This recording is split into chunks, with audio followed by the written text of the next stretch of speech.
Aloha and welcome back, shifters, light guardians within this holographic matrix. Thank you so much for joining us. This is Brendon, aka Skull Babylon, aka Mystic Spider-Man, aka a captain amongst captains. Thank you so much for joining. If you're tuned into this broadcast, and hey, that means you're passionate about being able to help assist and accelerate the shift in consciousness, and that's exactly what we are passionate about here too as well. Here for another synergy circle presented on behalf of Paradigm Shift Central, a portal for consciousness shifting media and a community helping support creators and leaders, aka shifters, people who are helping assist with the shift through acts of creativity and compassion. So thank you so much, everybody. If you are tuned in on YouTube, do me a favor and just drop a quick 1111 in the chat to confirm that everything is sounding good and that you guys can hear us perfectly. And we're going to be getting into this broadcast as quick as we can because our friend Oliver actually has to head out very quickly, so you can see him waving there. So with a quick introduction in place, for those of you who aren't entirely familiar, please feel free to check out more at paradigmshiftcentral.com. We do these broadcasts to be able to practice bringing people together, to practice having conversations about metaphysics, spirituality, how to continue to inspire and empower and take positive action, to bring more creativity, to create portals for synchronicity and magic, to do things like free hugs, to facilitate conscious community where we are, all sorts of exciting things. And this community and this broadcast is about being able to create this space, this synergy circle, this round table, to be able to bring fellow shifters here together to share updates in how we're helping assist with the shift, as well as just be able to share some insight and wisdom. And for tonight's broadcast, as I'm about to pass it over to Oliver, just because he has to head out, we're going to be flipping through some books once we go through the initial introductions, and we're going to be focusing on themes of how to cultivate positivity within our life, how to be able to cultivate a positive mindset. So there's books that we got with all sorts of quotes in them that other people have made, and we're just going to practice kind of flipping through that and reading, and you, the audience, are going to get a ton of value as we just share all sorts of inspirational insight while talking about it at the same time. And of course, you are part of this conversation as well by being in the broadcast, either now, live in the future, or in the future as well. So thank you. Please feel free to like the button on this broadcast on YouTube if you haven't yet, and please feel free to leave your comments afterwards. And a quick special thank you again to our Patreon supporters to help create this possible. If you enjoy these broadcasts, please feel free to contribute. Consider contributing a monthly micro donation of $3 or $11 or $1,000, and also get some cool rewards and perks within the community. And at the $11 level, you can also join as a leading member and come on air during these broadcasts for future ones that we have planned. So with that said, we're going to pass around the talking stick. We're going to pass it to Oliver. He's been on broadcast before. Me and him, last time you heard, we went down and saw Alma, the hugging saint, in Toronto on my birthday. If you remember that, this is the same Oliver. He's been doing free hugs as well, and he's a super awesome guy just to be able to stand alongside with. So Oliver, thank you so much for joining us here once again, and passing the talking stick over to you. Give us some quick inspirational updates. And I know both of us were out picking up garbage earlier today. That was the thing we were talking about. So Oliver, welcome to the Synergy Circle. Welcome back once again, brother. Always a pleasure to have you here. And go ahead, you can. Quick message, update, inspirational wisdom that you would like to share with the other shifters out there when you're ready. I'm ready. Yeah, man. Thank you very much for that nice introduction. And it's so nice. I think one of the best way to just being happier and be happy and share happiness, it's to be yourself. Just be yourself. And we're living with some negative thing. There's a lot of negative thing around us, but if the negative thing around you go have an effect inside of you, that's bad. But you can block all that, and just being a light and being full of love, full of happiness, and your consciousness and your eyes will open to all the happiness opportunity around you. And last week, I assist in a conference about one of my friends who do humanitarian cloning everywhere around the world. And one of the thing I remember the most in that conference, it's be yourself, and go outside, and don't be afraid to make smile people, to make laugh people. It's really so important. And just quick, be yourself, love everybody around you, a nice way to be happy is to do free hug. If you never do free hugs, like one of the thing when you do free hugs, it's like you smile. And I read a quote about the laugh. Laugh is the language of the soul. Most the time when you laugh, you happy and you make people happy around you. So try to laugh your life every day. Wake up happy. Say to yourself, hooray, life is a gift. Open it today. Yes. So like for me, Awesome, man. I have C'est a bon, c'est bon. I have a nice and really art meeting with somebody just 2 minutes right now. So I have to leave. Yes. I love you guys. Many Take care. I blessings. will be there on other broadcasts and like be yourself and love life. Thank you so much, Oliver. Thank you as always, and much love to you and to all your friends and to everybody where you are as well. So many blessings, dude. We'll catch up with you soon enough. Yeah, Much man. love, brother. Bye. All right. See you soon. Cool. All right. So with that said, like at this point, yeah, it's myself and it's WIllo, and we're gonna move forward with this broadcast. If there are any other leading members who happen to be online, please feel free to let us know in the Discord chat if you would like to be able to join on air. But for the time being, I'm totally comfortable and confident just rolling through this with WIllo as well. And yeah, what we're going to do, first of all, I want to be able to introduce WIllo. WIllo hasn't officially been on one of the broadcasts yet, even though myself and him have already gotten a chance to like chit chat and everything. And he was actually one of the published featured creators within the newsletter that we put out this week, sharing some very personal poetry as well. So what we do here within the Synergy Circle is we share like updates on things that we're working on. And so quick updates, but I'll share more about this later. I made a really funny video about Saturn going direct that a lot of people really liked, and if you're watching this broadcast, you probably saw it already, and expect more of that, and definitely let me know if that's like something you're just like, yes, Brendon, you're so weird and ridiculous, and we want more of that. Give us more of them weird, ridiculous videos or something with consciousness shifting intention, right?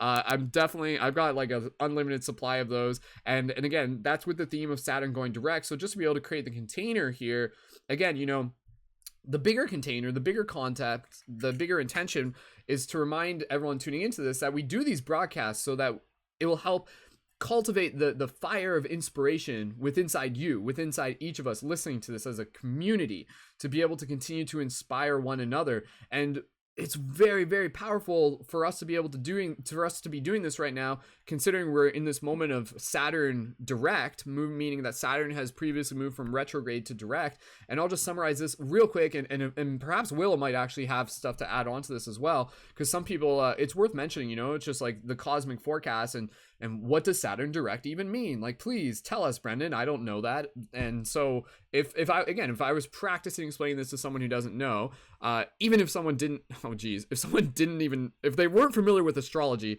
the way how I explained it was like the planets, when they're in different positions, each one kind of has like an energy to them, and together they're like positioning kind of orchestrate the gears of the universe. They kind of like move together in different patterns, and when they're moving in different patterns, it like changes the overall framework of the hologram of the game that we are in. And so when different planets are in different positions, it kind of changes like the primary vibrations, or the primary themes would almost be the simple way of explaining it, that are there for us as humans to be able to experience. So it's like each kind of period of time is actually there to be able to help evolve the soul, where it's like, okay, like Mercury retrograde, something we've all heard before. It's like, this is a great time to be able to like practice clear communication and practice like reassessing how we're managing projects and being able to like make sure that we're expressing ourselves in as best way as possible, or maybe even just to be able to like practice establishing like more boundaries and everything like that. So that's kind of like one theme that we get with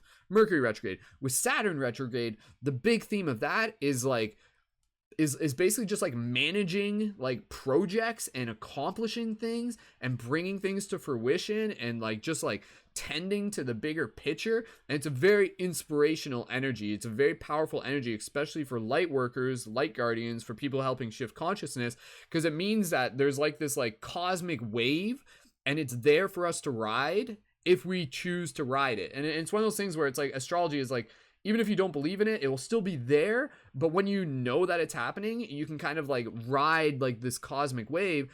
And now is like this super powerful time when the universe just has like a lot of power and potential towards supporting us in accomplishing our dreams, accomplishing our desires, accomplishing the things that we're doing to help other people, accomplishing just like the projects that we're working on, the entrepreneur stuff that we're doing. So that's a little bit about Saturn Direct. But again, if you would like more information on that and you haven't yet, please go check out my video when Saturn goes direct, which is some high quality woke humor there for you. So anyways, that's just a quick update that I wanted to be able to share, and again, to be able to create the context that right now for us being able to do this broadcast moving forward, really honoring Saturn Direct and honoring everybody just being involved and listening to this. Like, this is a great time for all of us to just continue like leveling up, stepping into our power, becoming super saiyans essentially, and doing so not only just for our own personal benefits, but also so we can continue to show up in service for others as well, allowing our story to be bigger than our own. So I'm gonna pass the talking stick over to WIllo, and if there's anything related to Saturn Direct that you would like to share, because I'm not entirely familiar with like how versed you are in the astrology realms of things. So if there's the stuff there that you want to talk about, please absolutely, and also use this as an opportunity to introduce yourself. Tell us a little bit about what you are doing to be able to help assist with consciousness, some of the things that you're passionate about, and anything else that you would like to be able to share with the people listening as we introduce you into the story here as a team. So WIllo, thank you so much again for being here and for supporting on the Patreon and for being a leading member. Happy to have you here, brother. So when you're ready, go right ahead. Thank you. I would actually love to carry on with that conversation about the universe with a couple things. Um, I know there's a lot of people that are familiar with chakras within our bodies, but I think when we look outside of ourselves at the vastness of the universe, we kind of get overwhelmed because of our own ego that kind of holds us down and grounds us.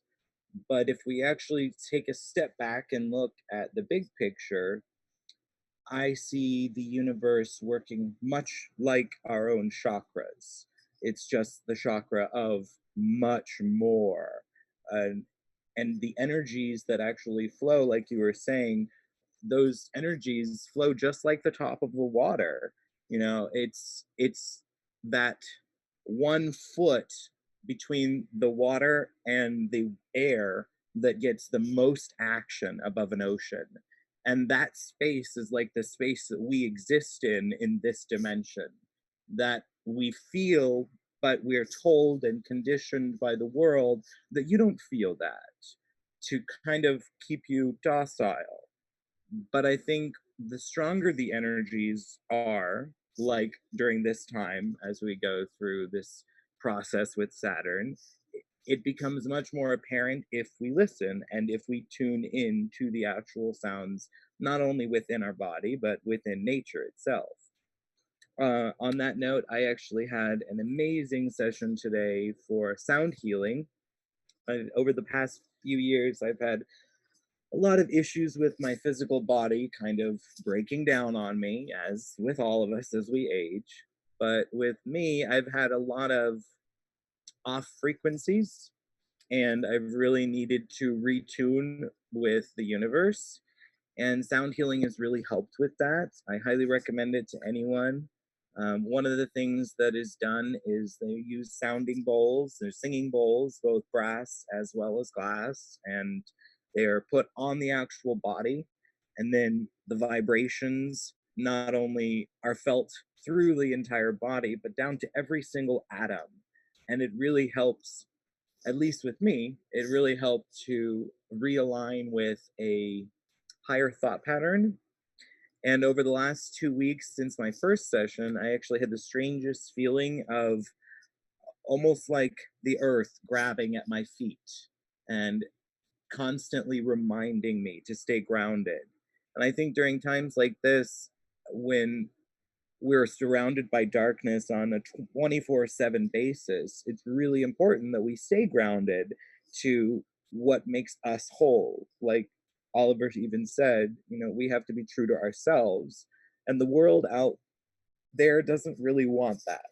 The world out there wants your dollar. They want, you know, you to take part in the game that they want you to play, not the game of the universe. And so, on that same note, I'm actually planning this upcoming weekend to do some free hugs at the Life is Beautiful festival that is going to be downtown here in Las Vegas. So if anyone watching this would like to join me, I'm going to be on the Fremont Street area. It's going to be a lot of fun and lots of hugs, lots of love spreading. I think it's really important for us to remember that our physical bodies actually need things. And one of those things is contact. Hugging actually creates such an energetic contact between not only our physical bodies, but our souls. And it's amazing what one hug can really do. It can really change a person's life. So I definitely recommend the Free Hugs Project. And I thank you, Brendon, for sending out more buttons. I got my sign and my buttons. I'm all ready. So, and I got my crystal, which I'm super excited about.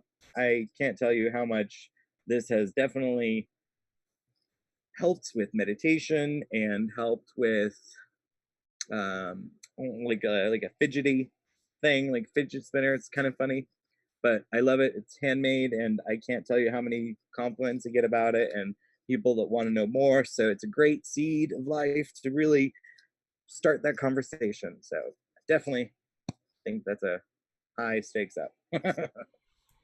Awesome. WIllo, thank you so much for sharing that update, and yes, cheers to the power of the crystals. Ah, the crystals. Charged with essence. So, oh yeah, we're also we're also going to be talking about dark crystal during this broadcast. That was something we decided upon. I'm sure some of you are probably pretty excited about that notion as well. And yeah, dude, thank you so much for the compliments. And again, I'm super happy to hear that even just like so soon after having sent the kit out for you that you got from signing up on the Patreon and becoming a leading member, that you're already like, okay, I've got an event coming up, like I'm gonna do free hugs, I got, you know, let's get these. Like the sooner you give out those buttons, like seriously, like you could give those buttons out pretty quick. Like I've already given 3 buttons out. I haven't even gotten to the event yet. No, seriously, exactly right. So yeah, you could like in less than a half hour on a busy street, those buttons will just get like, people just be like, oh yes please, and there they go. And absolutely, I'm super happy to know that you're doing the free hugs, and fully I agree. And Oliver, like again, Oliver is totally big into doing the free hugs, and again, just like reminding, I think that's an important thing to just be able to remind ourselves that we as humans, we do have those needs. And you're right, one of those needs is physical contact, and we forget. Like I wish humans would, or at least society would, just kind of like be a little bit more encouraging of allowing people to communicate their needs without having to feel shame. You know, like I wish people could just be kind of like show up to a friend in a very platonic way and just be like, hey, like I need a hug right now, like guys, like in the same way you would be like, I need a glass of water or something like that. You know, it's just like, oh, I need someone to like help me fix my flat tire or something like that. It's like, I need a hug. Like I need a little bit of maintenance. I need a little bit of love. And yeah, I can hug myself, but we need each other. We absolutely do need each other. And sometimes, you know, again, like when you're out there doing free hugs, it's also you kind of like basically holding a sign that says, who needs a hug? Right? Like it's inviting people to be able to ask themselves and be like, oh, like actually, yes, I do, absolutely. And then again, it creates this very powerful space for people to be able to say yes to themselves, like asking for that and showing that they want that. And then again, it kind of ripples out even further than that. So I'm excited to be able to hear how that goes. And absolutely, for anybody who may be in the Las Vegas area, be sure to connect with WIllo, and we'll put WIllo's information into the show notes. And again, you can also find WIllo's information underneath like their profile on the main website for the new shift entry, and that would be great. I mean, again, part of the reason with the shift buttons is who knows, you'll not even who knows, but like most likely you'll meet people who may be people who you'll be able to stay synced up with, and then who knows, like I wouldn't be surprised if you meet someone who ends up like coming on to these broadcasts in the future or something like that, right? Because that's basically how the buttons are engineered. They're tools. They're synchronistically designed for that purpose. So that's super exciting. Thank you so much, man, for sharing that update. And absolutely, I'm looking forward to being able to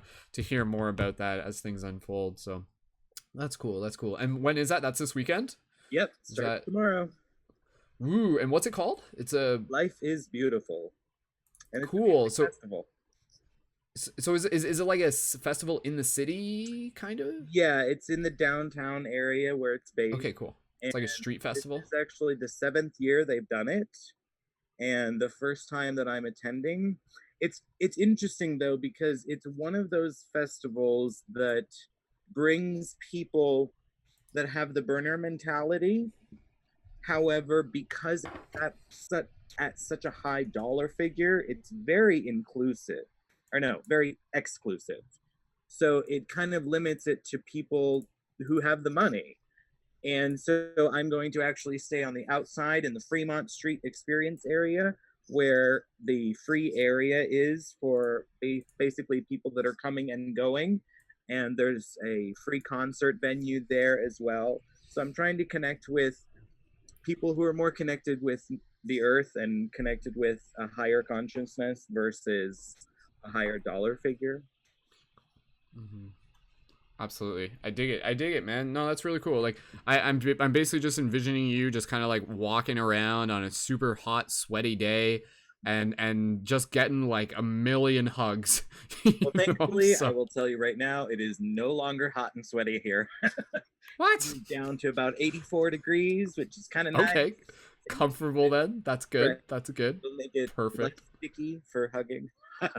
Awesome, awesome, cool, wonderful. Well, dude, that's really exciting. And so yeah, like we can get into talking about a couple things. We can talk a little bit about Dark Crystal without giving any spoilers away. We can talk about like the positivity thing. I did just want to talk about real quick. I put up a post earlier today that I know some people were a little inspired by. It was super simple, but it was basically just a post of me talking about like picking up some garbage in my forest. And I'm just mentioning that here on the broadcast because I want to be able to like say it so that people in the broadcast can be like, oh sweet, like oh yeah, that's a thing that we can do. WIllo, you have to step out for a bit, is that what you're saying? Yeah, okay, no problem. I got this. I got this. Cool. Yeah, okay, cool. All right. So yeah, just talking about the post that I put up real quick. Yeah, it was basically a post where like I went down to the creek. I was meditating down there. I was just kind of chilling out. Actually, what I do like sometimes when I'm there is I really love being in the forest and being able to talk out loud in a way that just like allows me to get into a creative flow where I can like ask myself questions and then I just kind of like allow myself to listen to myself when I talk out loud. So, you know, I'll basically just ask, be like, what do I need? Or like, what am I excited to do? And I'll be like, I'm excited to create community. And as I'm doing this, I'm like doing martial arts at the same time. Like seriously, this is what I do, right? I'm excited to create community. I'm excited to help like build like a sacred space for leaders. I'm excited to create inspirational content. Like I am here to be able to help like create lasting impressions. I am here to be able to like plant seeds and help support the children of the future and all sorts of things like that. So anyways, that's a whole thing in itself. Or for anybody listening to this, if you haven't yet, go out in nature and again, someplace where your neighbors aren't going to hear you, so you don't get self-conscious and you can really just let yourself go and just like practice kind of like talking out loud and even singing too. Like that's kind of what I was doing. I was like doing like sing song stuff at the same time and kind of like a little bit of flowetry. That's how you get good at flowetry, is by like going into the woods and just practicing it and creating that space for it to be able to come through. So anyway, so I was down there. And then as I was like leaving the forest, I kind of like walk and there's like garbage like in my path. Like not even a lot of it, but the fact that there was actually like not a lot of it made it even stand out even more. Because it was like this nice area. And basically I'm just kind of standing there and I'm just like, yeah, okay, like if I walk past that, it's probably going to be here the next time I come back. And if I don't pick it up, no one else probably will, and it might be there for years. And so anyways, I had an extra bag on me and then I started picking up one piece, then I picked up another piece, then I picked up another piece, and eventually I just spent like the next, wasn't even that long, it was just like 15 minutes just for like filling up a bag. But yeah, again, like something like that, it definitely like just kind of like energetically, like for my own relationship with the space, like kind of like deepens it. Again, this is like a sacred space that I care about, and so for me to just kind of like walk past it and just be like, oh, like, sorry, forest, pick up your own garbage. Like, that's not very fair. That's not very friendly to the forest. So again, being a Cancerian and being like sometimes like very emotional and intuitively connected to nature and everything like that, it's one of those things where if you can make a difference, you should make a difference. If you can make a difference, you should make a difference. And so I really encourage people to just like make a habit, if they haven't already yet, bring a bag with them. And if you're going through walks in nature, like make it like a scavenger hunt, make it like a video game. Like it feels like Pokemon Adventure. It'd be like, oh, like here's one. Then you like find it and fill it up and there's achievement and it feels good. And again, you can take pictures on social media and put up stories about it. And again, I know something like that. Like even I posted on Facebook and like my dad liked it and so and then my dad's cousin liked it and stuff. So you never know how far those ripples will go. But again, I think it just kind of reflects on the idea that, you know, it's little examples like that that help remind people that they can do it too. And that it actually feels good. It's something where it's just like, yeah, it feels good to be responsible. It feels good to be able to like take responsibility into our field and to be able to just like lead by example and to be able to share that story and invite others to be able to do it too. And so that was one thing. And yeah, and I put up some pictures as well. It was kind of interesting because part of what got my attention, originally I was just going to like pick up garbage and I wasn't even really going to take a picture of it, but I'm like, you know, I can do this too. But what was interesting is that there was like some garbage there and it had been there for so long that like the earth like grew over it. Which I thought was fascinating, and it reminded me, and I wrote about this on my Instagram post about this concept. It's a phrase called postopia, and I had only recently heard this. And postopia basically kind of, you know, like dystopia or utopia. Postopia is kind of like a world that exists after humans, and it's basically like this world where like if humans weren't here for like 100 years, what would it look like, right? Like nature would grow back, like the forest would like overtake the man-made structures. And that was kind of what was happening here, literally just with this garbage. There was like a lid from like a McDonald's cup, and the earth had like absorbed it. It had like sucked it in, and I couldn't even like get it all out without having to like dig it up. And it just looked like really fascinating and just really reminded me of the humbling power of nature, and also again like our own impermanence, where it's like, oh, we're here right now, but if we weren't here, then like it wouldn't take long for like nature to just kind of like swarm back in and just like reclaim the spaces that we've kind of like pushed it back on.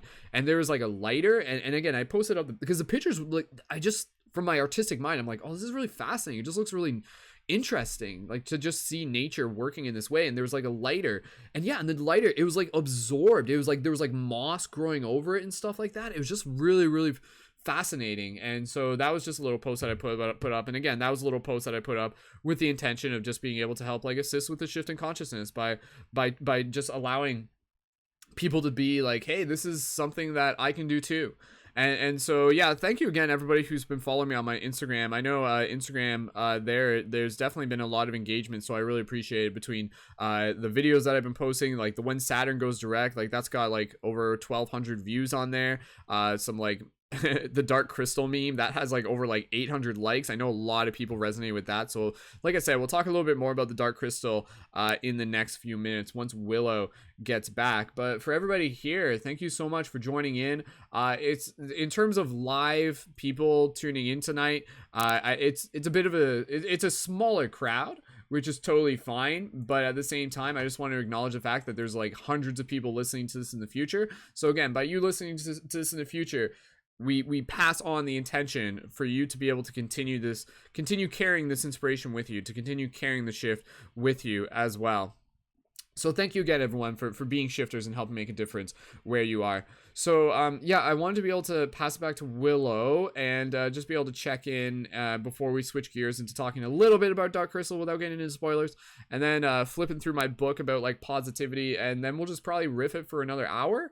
And this is all just practice. And again, we're here to be able to create, you know, like powerful space, reinforcing space, inspirational space, so that by you, the listener, by the time you're done listening to this, you're just like, oh, like it felt good to hang out with the Paradigm Shifty crew and to like get my spiritual batteries recharged. So that's what we're here to do. We're here to help recharge some spiritual batteries as we all continue to level up together. So WIllo, passing it back to you, is there anything else in terms of your story that you would like to share in this moment, in terms of introducing, so that people can get to know you a little bit more and just even share a little bit more about what your skill sets, what you work on? Because I know you mentioned before, like you've got some entrepreneur stuff you're working on, and maybe even some of the intention behind there. Whatever this, again, as a leading member, please use this platform to be able to tell people what you do and invite them to connect with you while inspiring them, but simply by sharing your story. So, whatever you would like to share, WIllo, go for it.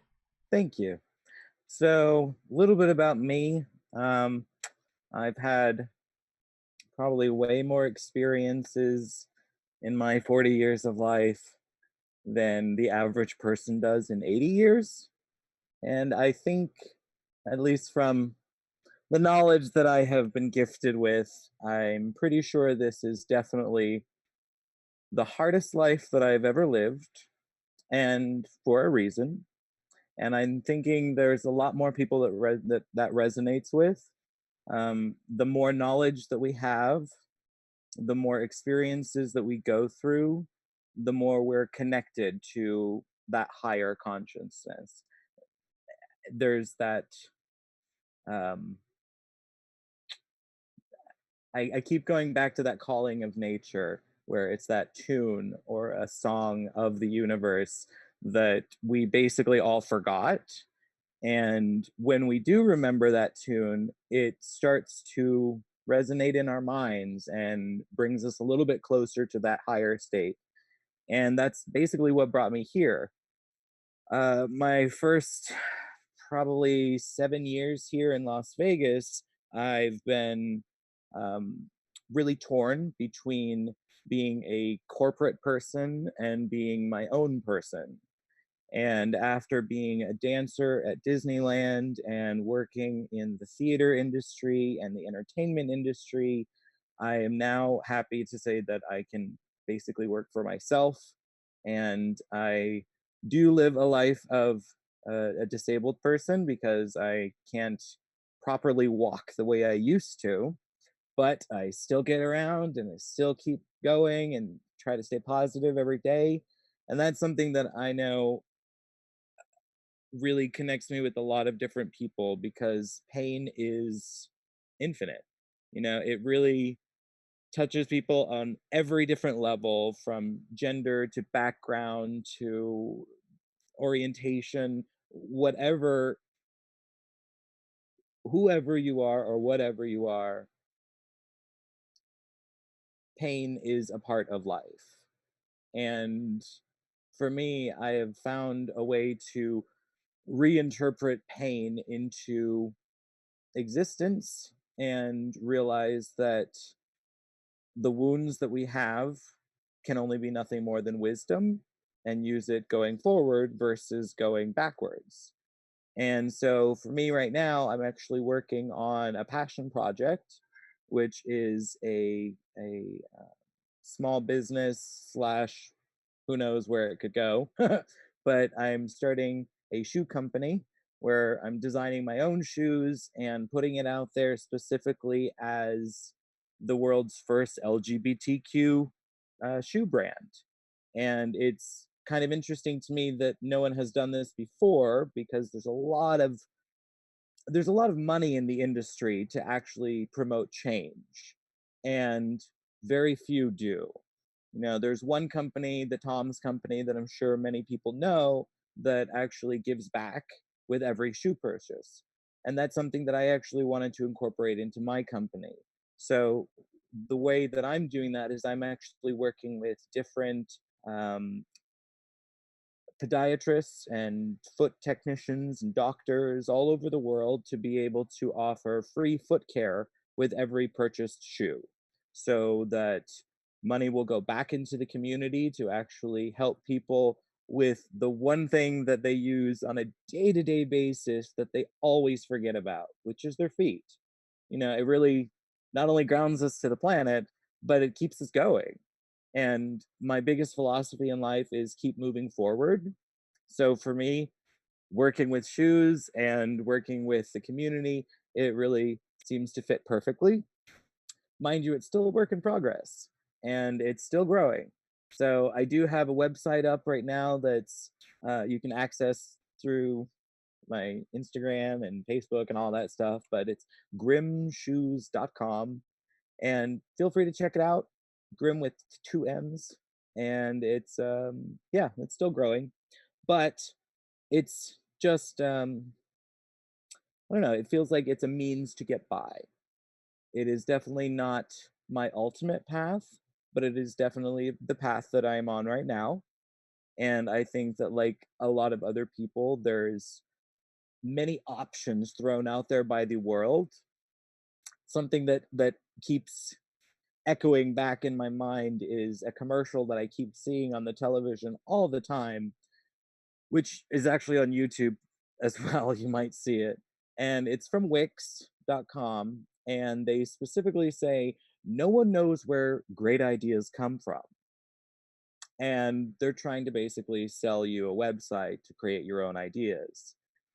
But the fact of the matter is, we know where great ideas come from. They come from the mind. And the problem is, most entities just want to make money on that idea. They don't want it to do any healing aspect.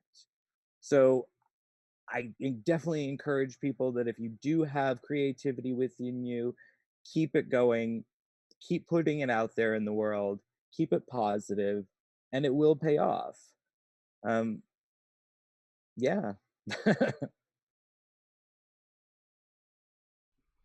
Awesome. Thank you so much, Willow. And absolutely, you know, like it takes a lot of courage to kind of be able to, you know, be like, I've got an idea and it's coming through me and I'm going to bring it out into the world. And there's like a lot of trust behind that as well, because obviously, you know, like you said, like there's much more to your story than just shoes. But absolutely, I think it's one of those things where it's also like a networking thing, and then you find people and then you connect to them, and then it's more than the shoes. It's actually the message behind helping people and just bringing, again, you know, more joy, more positivity, more pride, like into our everyday lives as well. So I think that's really awesome. And again, for those of you looking to check it out, we'll put Willow's information into the YouTube links as well. But yeah, Grimm Shoes is GRIMM shoes.com, and you can check it out. And you can also find him at Prince Willow on Instagram as well, and it's spelled WILLOUGH,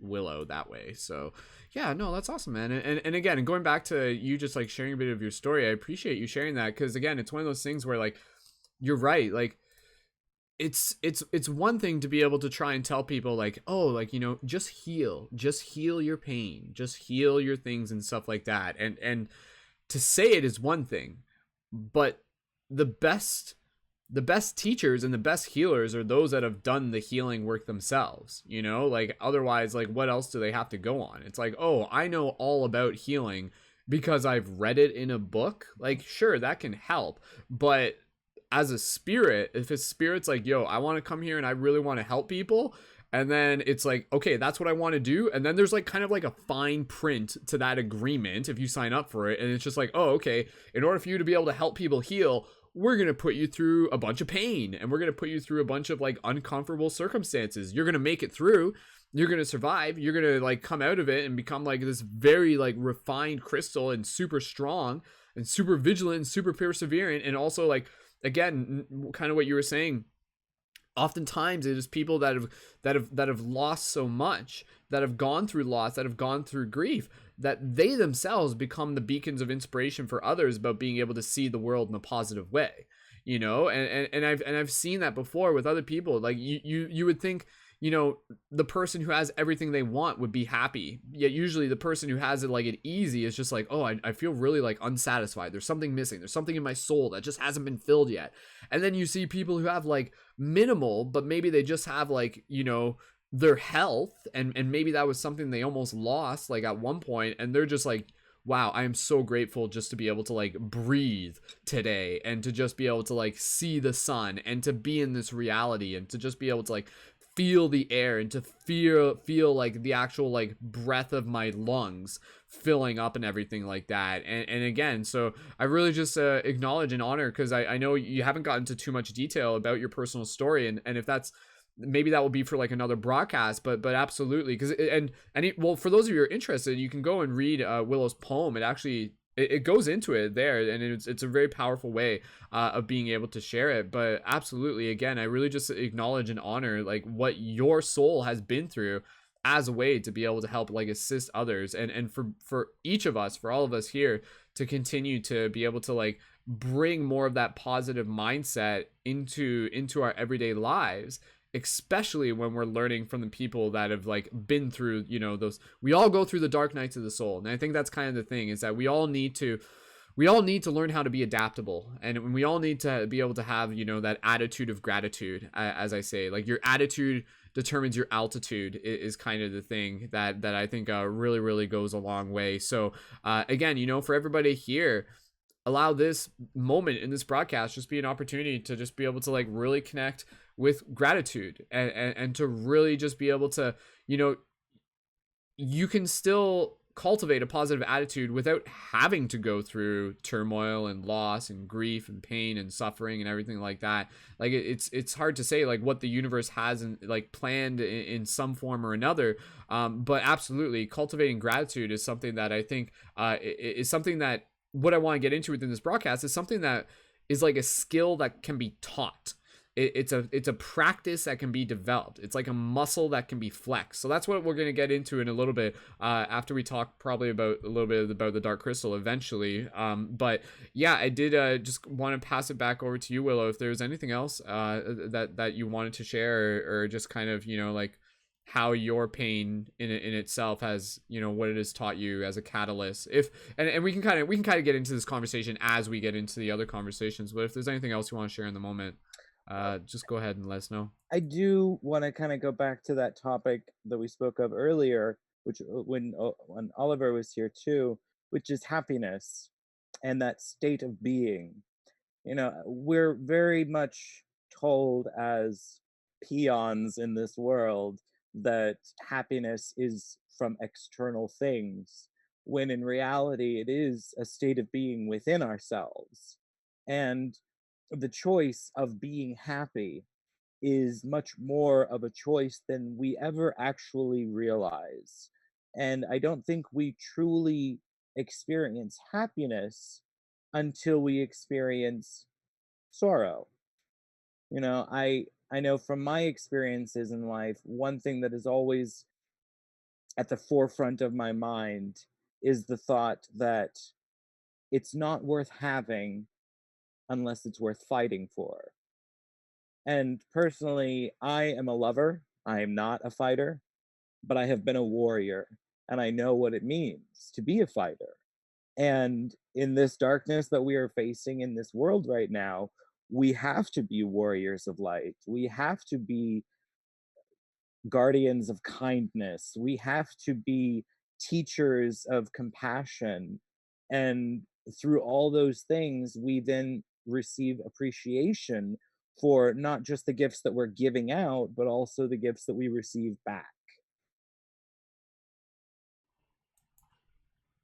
which kind of actually Yeah. works perfectly with what I wanted to talk about with Dark Crystal. If I think so. Yeah.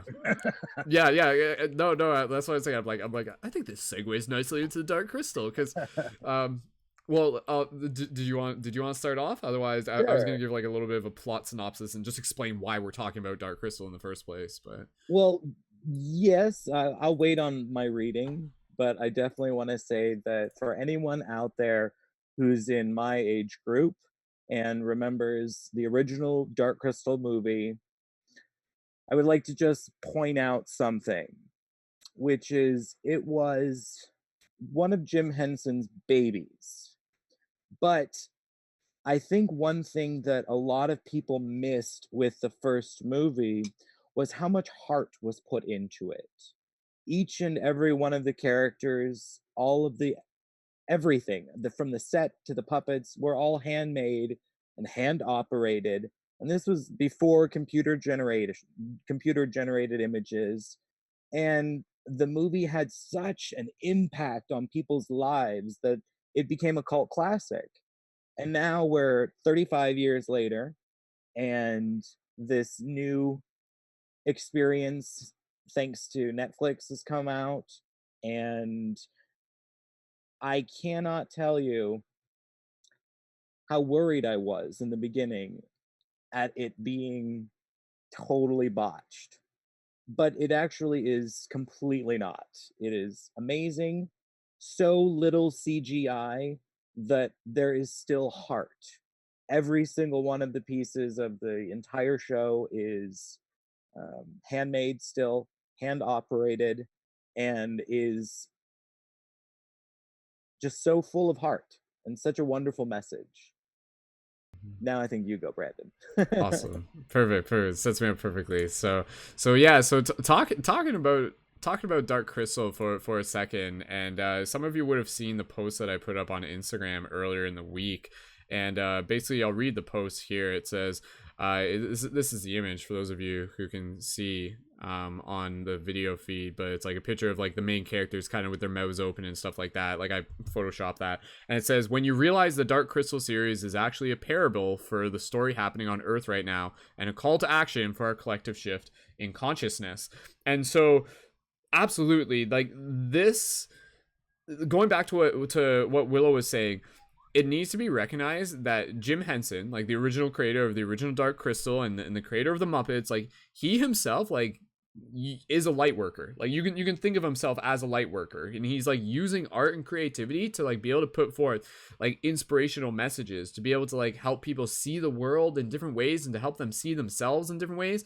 Like and that was all throughout the Muppets too. Like if you look at the main characters of like Kermit and everything, so much of it was like introspection and gratitude and magic and just like Kermit singing songs and everything like that. And it was very heart oriented, a very loving story behind it. And so this was a man who was absolutely passionate about being able to like help others and inspire the imagination and to tell bigger stories in creative ways. And so it was such a powerful thing to be able to experience this new Dark Crystal series. And so again, just without getting into spoilers, to the best of our abilities, the new Dark Crystal series was recently released on Netflix, so go ahead and check it out there. If you don't have Netflix, it is possible to find it elsewhere without me having to give you too much instructions, but where there's a will, there's a way. And basically, this is a prequel to the original Dark Crystal movie. And so the original Dark Crystal movie takes place, and there's these two characters, and they're known as Gelflings. And then there's these bad characters known as the Skeksis, and they're kind of like these like bird characters that look like really evil and everything like that. And then there's the Dark Crystal itself. And then so like the Gelflings are kind of on this journey to be able to like help in a sense like rebalance the whole like bigger picture, and to kind of like defeat the Skeksis of their evil rule and everything like that. To be honest, I can't fully remember all of the exact plot points from the original movie, but the new series is a prequel, and how it is a parable for what's happening on Earth right now, which is again the reason why I wanted to talk about this, is that the general story is again like it's like the Skeksis who are basically trying to become immortal, and they want to live forever, and they're very much fueled by greed and by you know like lust, and just like constantly wanting to like get without really thinking about like who gets in the way and who they have to destroy in order to be able to get what they want. You know, it's very like they're very much like this like kind of dark ego side of something inside of our culture that we often see through like, you know, corporations and politicians and just like people who are just like money type thing, and trampling on like the lesser, you know, people in a less fortunate situations. And so they basically this is not really spoilers, but it's just again more so the premise, and they are essentially absorbing the essence from other beings within this world who are the Gelflings, and there's like an entire world of Gelflings. And they're basically like ruling over the Gelflings without the Gelflings actually knowing that the Skeksis are actually evil. The Gelflings like trust the Skeksis because they're in power, but no one's really questioning it. So again, it's kind of like this parable to like what's happening on Earth, where it's like, oh yeah, like it's like I trust my government. It's like, why? It's like, because they're my government, like because they know better, because I've been told to trust them in a sense, right? And this is like kind of like the same mindset that we see in the movie. It's like what, like how dare you question the Skeksis? Like they're our rulers, they're here with our best interests. But as anybody who has spent like a few hours on the internet, I'm sure, or even just, you know, over the past 10 years, I'm sure more people are starting to realize that you're like, oh, okay, like there's some like shadowy stuff going on. There's some dark stuff going on. There's some stuff that like needs to be sort of like looked at and balanced and addressed and be able to like bring balance to the whole. And so the story in itself is again like the Skeksis, and they're basically like absorbing the essence, literally and metaphorically, from these other creatures, and basically trying to like get what they need out of it to be able to live forever and to be able to just continue to rule and be in power. And the Gelflings also have this other part of the story where they themselves are remembering their connection to the earth. And this is where it gets really cool, because it's very much about like the Gelflings awakening of consciousness, and you have multiple characters within this series that are very spiritually oriented. They're basically like all like shaman characters in many different ways, and so there's different tribes, and then the different tribes over the course of the series, this isn't spoilers, but eventually they all start to unify. They all start to see each other as one. They become like just like united in a higher cause, in a higher purpose, and also in love, and to be able to like bring people together. And so where once the Gelflings had some division between themselves, eventually that illusion of separation dissolves. And this is again the shift in consciousness, where it's like, you know, here we are as humans, and it's like, oh, it's like you're black, I'm white, they're yellow, that guy's purple. It's like we can't be friends because someone told us that we're not supposed to be friends. And then it's, we start to realize it's like, wait a second, like we're in control of our own narrative here. Like who's telling us that we should be, you know, at conflict with one another? Who's pulling the strings here?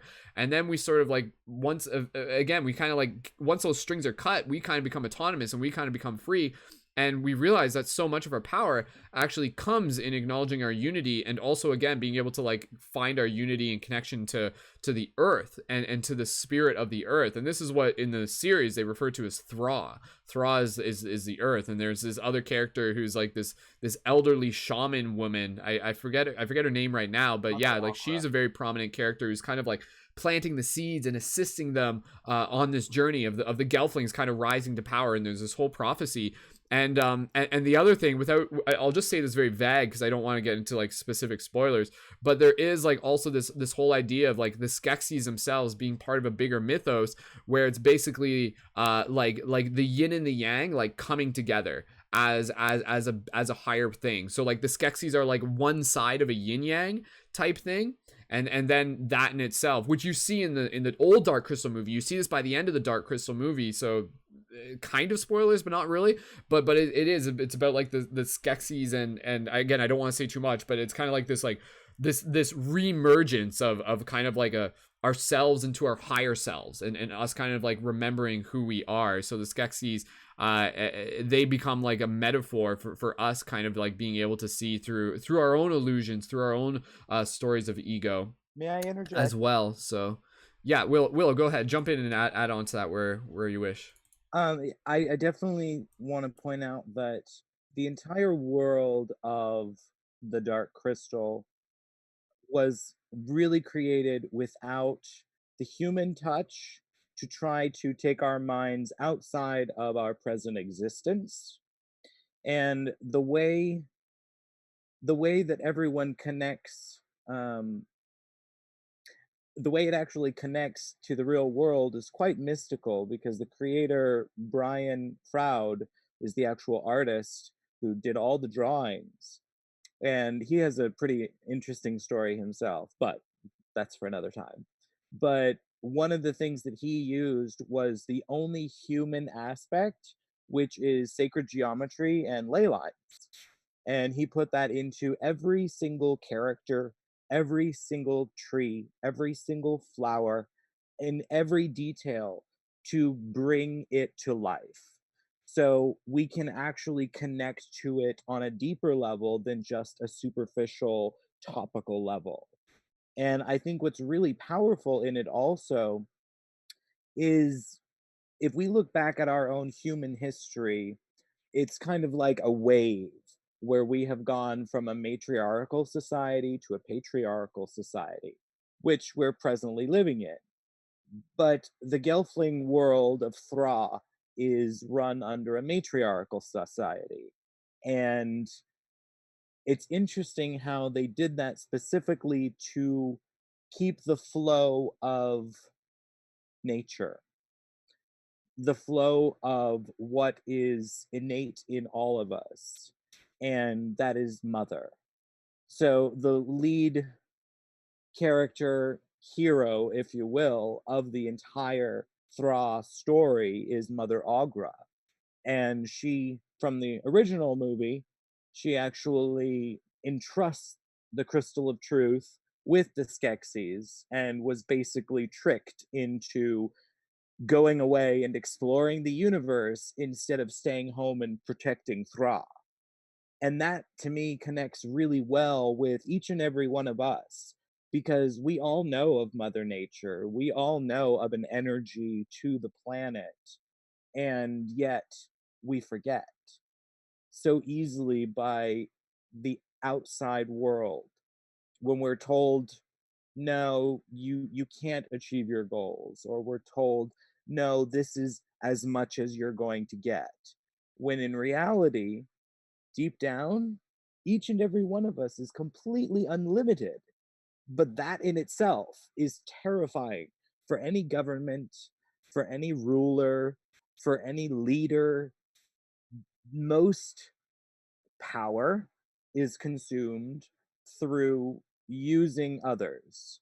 And with the Dark Crystal theme, the Gelflings are the original inhabitants of Thra, and yet they are just being drained dry from material possessions to food to literal essence by these upper power Skeksis.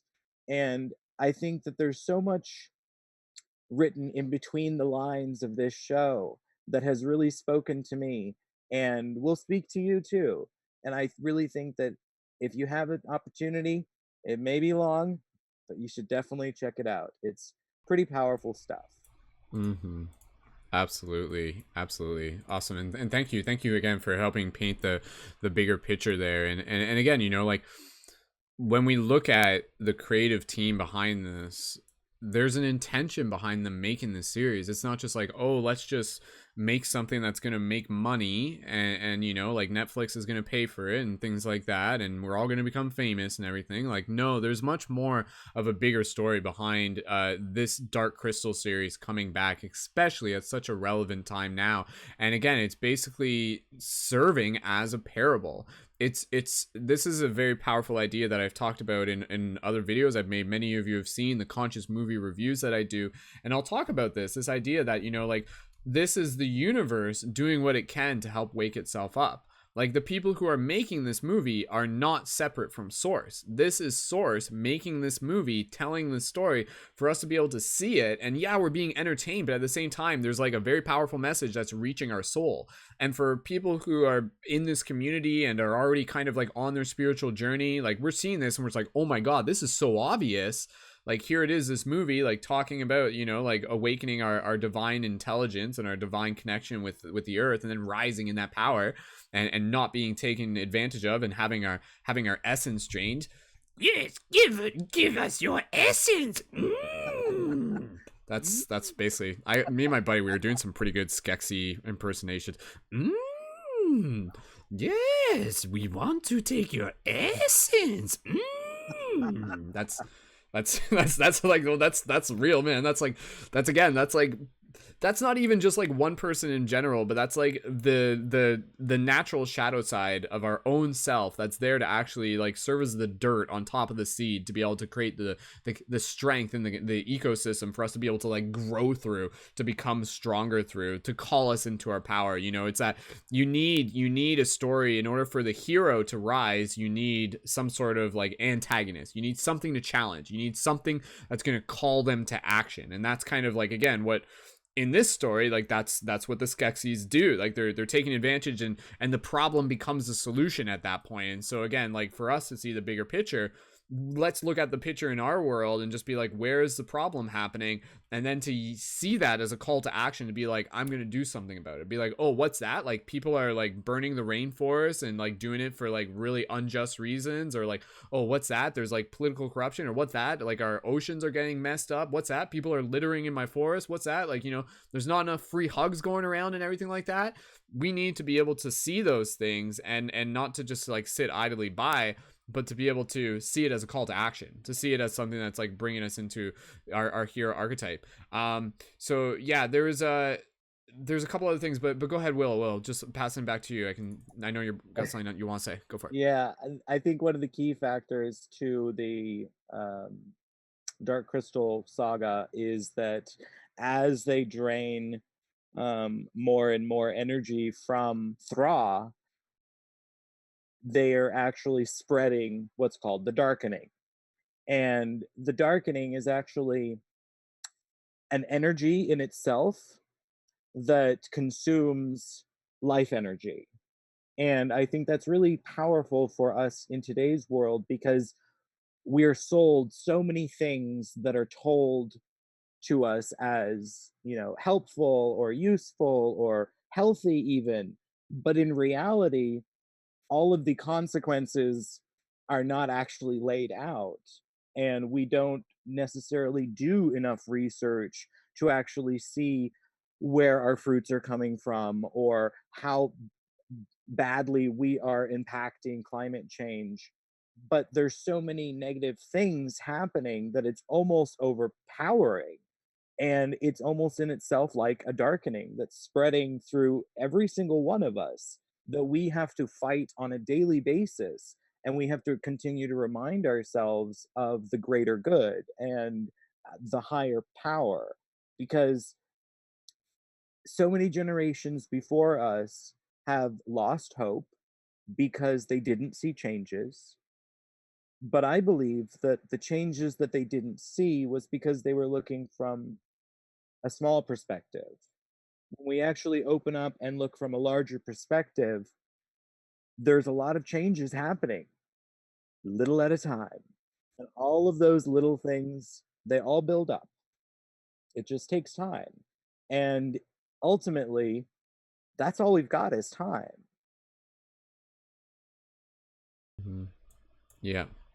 Yeah, absolutely. And one of the things we just actually kind of forgot to mention within like the synopsis is yeah, so like there's the Skeksis, there's the Gelflings, and there's this thing that they're referring to as the darkening. And so again, and it's because the crystal itself is the heart of Thra, as they call it. So it's like a holographic key to the rest of the earth. And if Thra is like unwell, the crystal is unwell. If the crystal is unwell, Thra is unwell. And then that kind of like spreads throughout all beings, and that's where you start seeing like some of the animals, they start kind of getting possessed by what they're referring to as the darkening. So it's kind of, again, like this parable, this metaphor for this idea that, and this is a very powerful idea because again, sometimes we think about like all, like you're saying, all the things happening in the world and stuff like that.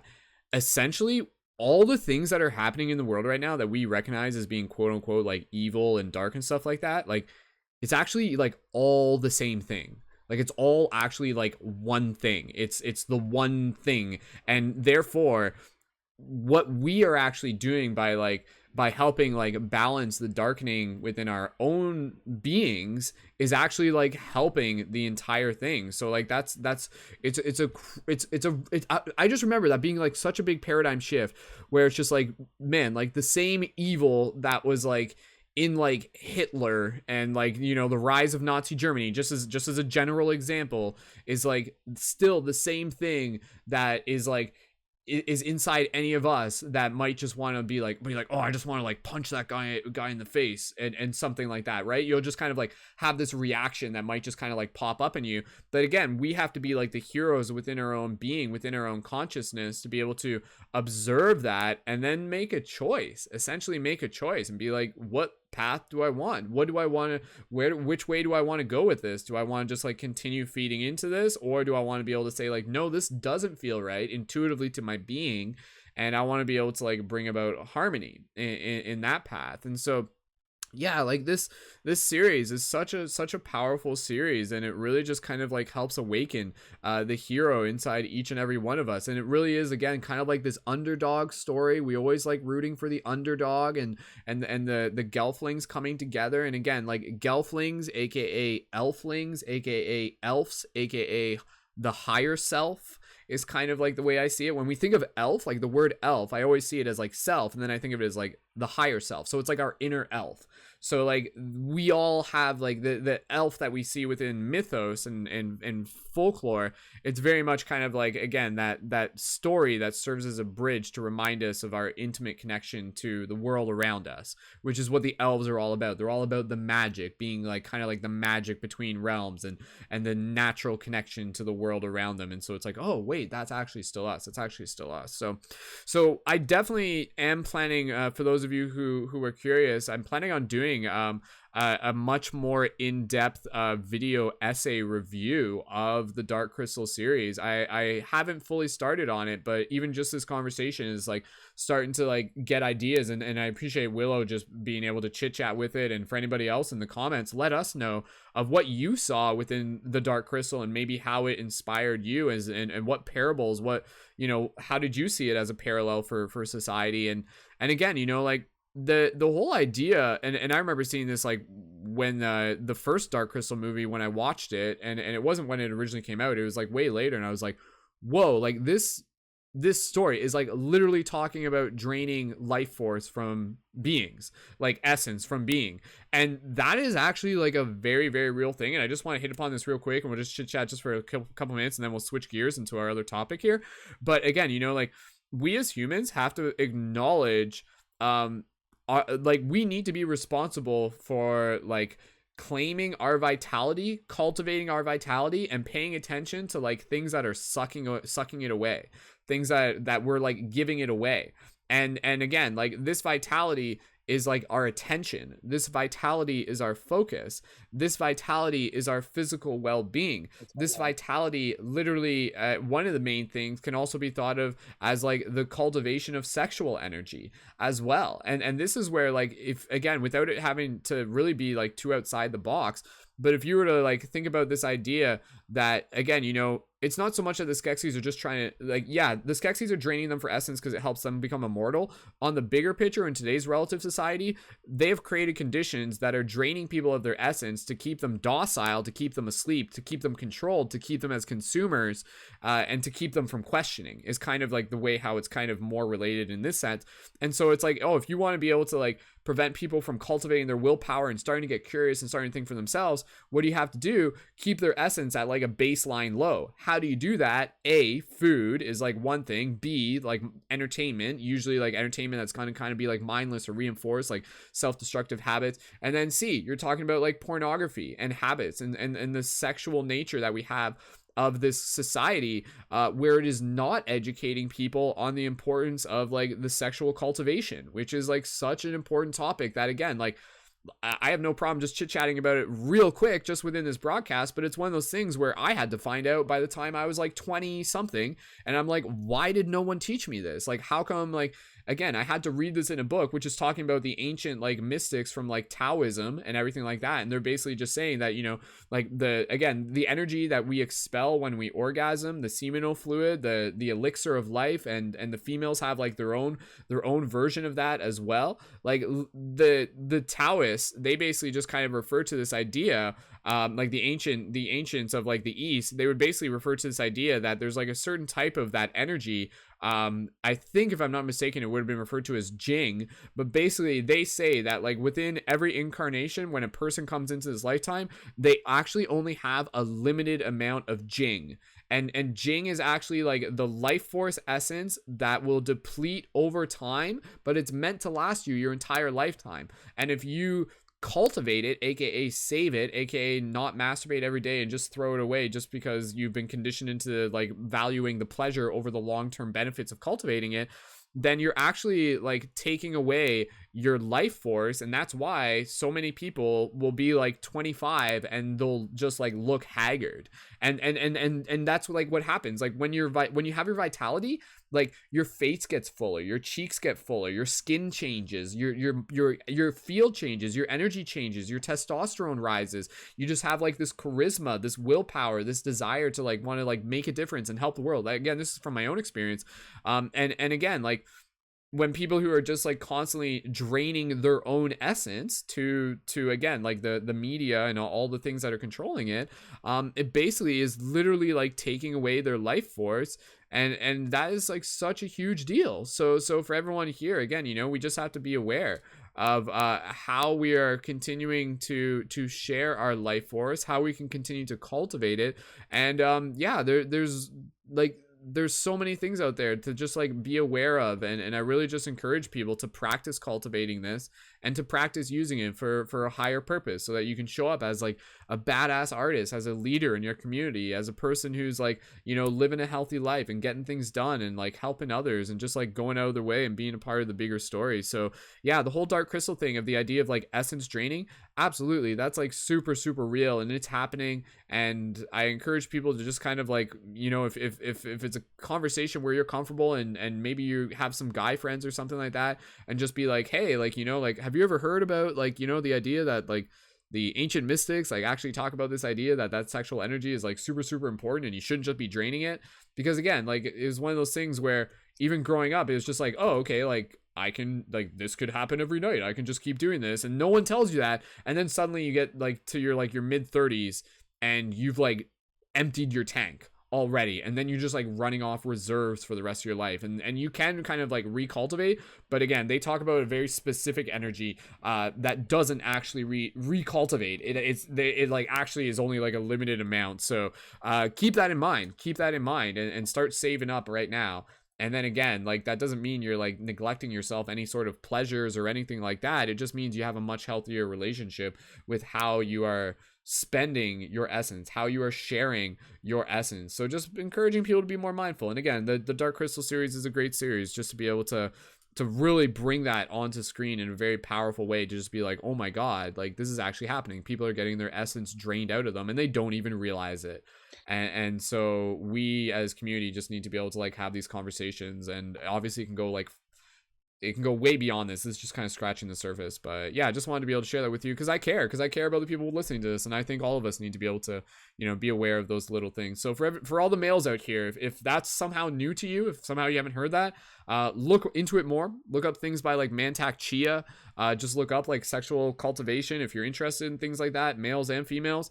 And absolutely, just like encouraging you to bring it into more of your practice, develop more mindfulness with it, and experience. Maybe if it's something where it's new to you, see what it feels like for like 7 days, and you'll just be like, holy crap, like, I feel way more self-confident, I feel way more nourished, I feel way more inspired.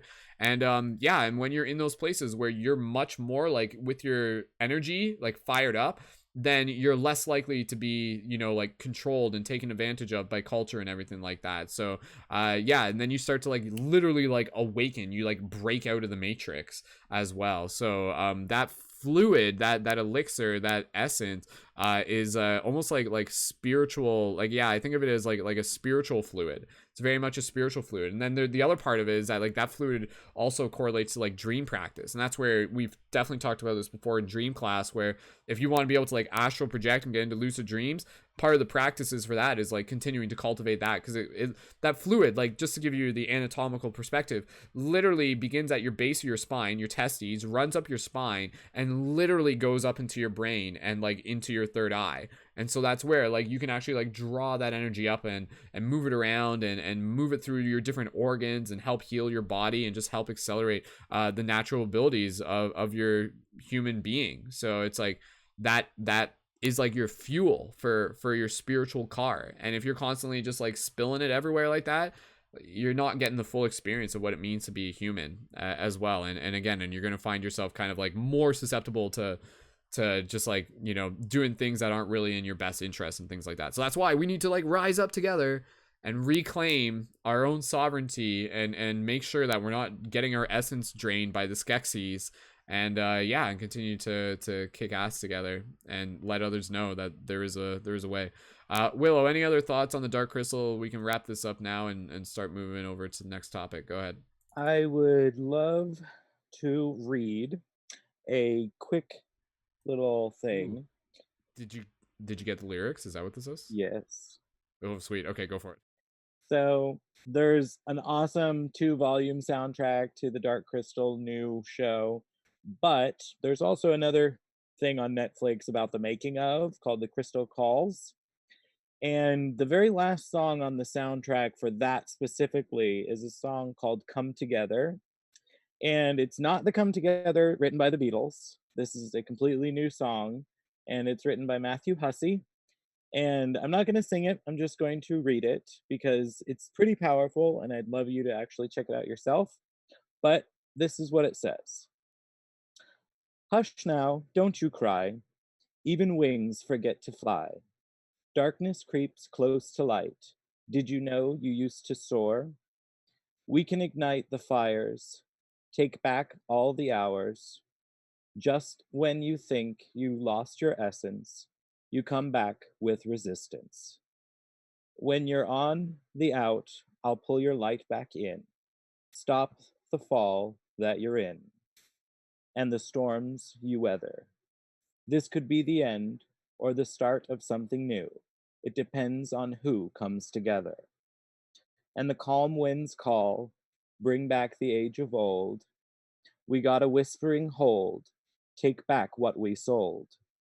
We can ignite the fires, sing out with the choirs. Just when you think you've lost your essence, you come back with resistance. When you're on the out, I'll pull your light back in, stop the fall you're in, and the storms you weather. This could be the end or the start of something new. It depends on who comes together. Very It's a cool. very powerful song. Yeah. That's awesome. Is that song online yet? Do we know that? It is online. The album is The Crystal Calls, Making the Dark Crystal. Age of Okay, Resistance. cool. Cool. Yeah, and like I said, it's song number 15. It just came out this year. I want to say within the last week or so, and it's pretty powerful stuff. And so sorry, maybe you said this and I just missed it. Was that song specifically written for the new Dark Crystal series, or did it just happen to be similar to it? This song was specifically written for The Crystal Calls, which was the making of. Gotcha. Okay, the making of on Netflix. Okay, right. Gotcha. So it's still made for that world, for that story.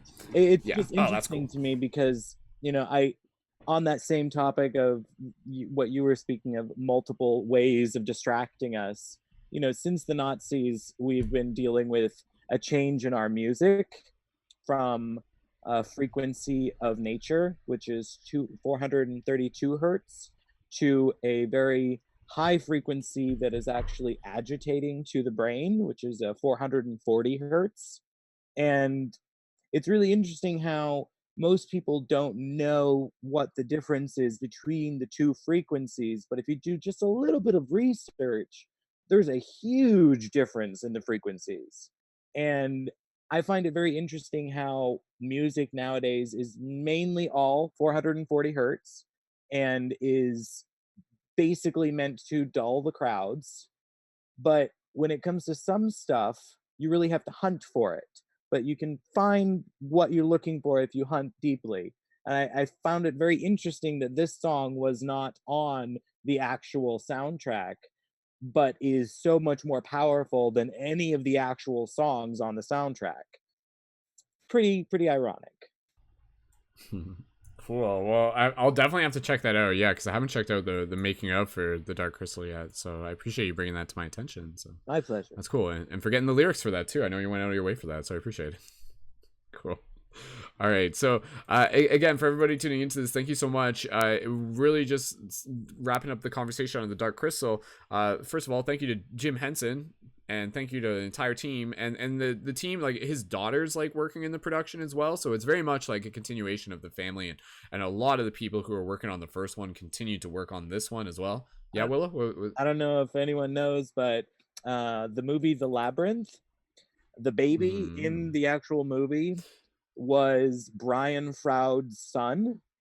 And now Brian Froud's son has grown up and is working in the same industry. And the entire Froud family and the Henson family worked together for this Dark Crystal film. And there will be a second series, guaranteed. Yes, without having to explain how it ends. I heard that they're like there's still more story to be told there. So looking forward to seeing what Deet does. So that'll be fun. Man, I love those characters. Seriously, like I watched it once. I'm looking forward to just going back and watching it again. I actually, like, the first time I watched it, I was like watching it while making Light Guardian crystals. So like Nice. a lot of the Light Guardian crystals that I was making was like encoded with the whole series energy and everything like that. So that was pretty fun. That's bad. So yeah, so again, for everybody, if you've seen the Dark Crystal series, leave a comment. Let us know what you thought. Stay tuned for the video that I'll be doing for that eventually. It's who knows how long that will take. Like, I want to be able to like really dive into that, or maybe I'll break it up in parts. I could almost do like one per episode if the demand is there. Who knows? Maybe, because there's a lot of symbolism. There's some really like psychedelic scenes too as well that I'd love to just be able to get into with like the tree spirits and stuff like that. So again, if you haven't seen the Dark Crystal series, go check it out. Watch it as a meditation. Watch it as a part of your practice. Watch it as seeing it as a story of consciousness doing what it can to help wake itself up. And yeah, super, super excited to just be here alive in this time with the Dark Crystal series. I feel so privileged. So cool. And you don't have to go back and watch the original movie. Considering it's a prequel, you could almost like literally just start with the original series and then go watch it and everything. So very cool. All right, so let's switch gears, and like I said, I wanted to be able to just take a few moments here. We're not going to spend too much time. We've already been going for, how long have we been going now? Over an hour, broadcast wise. Yeah, almost 90 minutes eventually. So what I want to do is I wanted to just kind of be able to like flip through one of the books that I got here. We actually got a few books. I might kind of like flip through a few of them, and just kind of like read some of the stuff that we open up to within the pages. And this book is called Everyday Positive Thinking. And again, I just wanted to be able to allow synchronicity to be able to join us here during the broadcast as we just kind of like flip to pages, talk a little bit, like read some of the quotes, and then just kind of practice talking about them.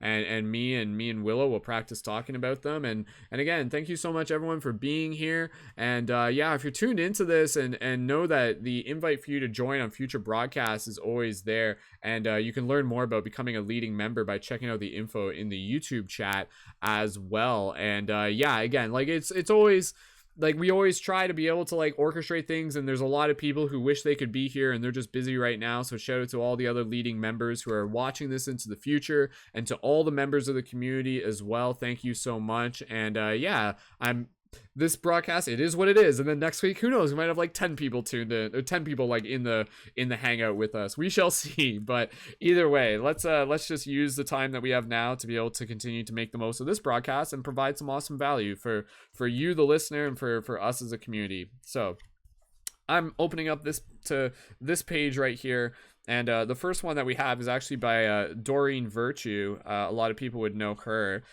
She passed away not too long ago, if I'm not mistaken. WIllo, are you familiar with Doreen Virtue? Yeah, you are. Yeah. Yes. Yeah. No, I was just confirming. She passed away not like only a couple years ago, right? I think it was 2017. Yeah. Yeah, not too long ago. So there's actually a lot of the quotes in here are actually Doreen Virtue quotes. So it's not like it's like the only one in here. But anyways, okay, I'll just read this. Okay. This quote here, first quote here, and then this is what we'll do. I'll read through it, and then we'll just kind of talk about this one, see what it means to us, dive in a little bit deeper, and then we'll flip to another page, and we'll do this for probably about maybe like 20 minutes, and then we'll wrap up the broadcast. All right, so the first quote that I opened up to synchronistically, it says, "You are more powerful than you realize. It's safe for you to be powerful." And I think that definitely resonates with what we were just talking about, like even with the dark crystals. So it's a nice little like segue there. So again, I'll reread that, and then WIllo, your initial thoughts, like when you hear that, like how does that speak to your soul? You are more powerful than you realize. It's safe for you to be powerful. What are your thoughts? It's like a call to remember who we are. We're constantly being told otherwise, and we need to trust ourselves much more, that it's okay to trust yourself and follow your guiding light. Mm-hmm. Yeah, and I'll just add in, or sorry, was there more? Yeah, it actually reminds me of a very random story about an article that I read some years ago regarding Yosemite National Park, and how something was happening at the park. Tectonic plates were shifting, and there was a notice by multiple people on multiple different platforms that animals had been leaving the park.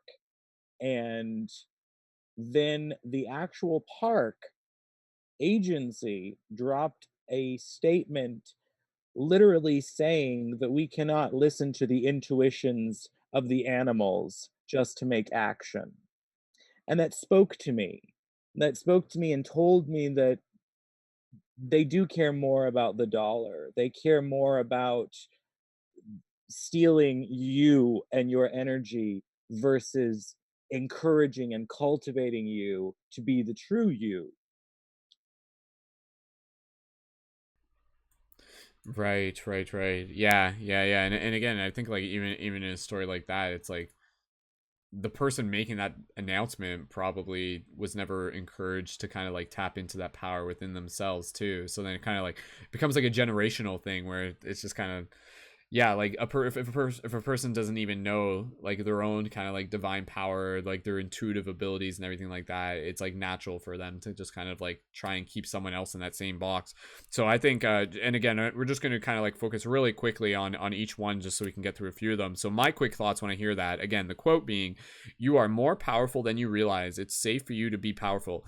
Really, that second part, it's safe for you to be powerful, because again, that kind of goes with that quote of just like, you know, our biggest fear isn't being inadequate. Our biggest fear is becoming like more powerful than we can even comprehend, or more powerful than we know, type thing. And I think again, in that sense, like it's basically just kind of like saying that like it's okay for you to shine, it's okay for you to like bring your art to the forefront, it's okay for you to do to do what makes your heart sing, to be like a, you know, like something that, to do something that's very important to you, and to step into your power. Because again, it's kind of like the universe actually wants that. The universe loves courage, and the universe is going to support that.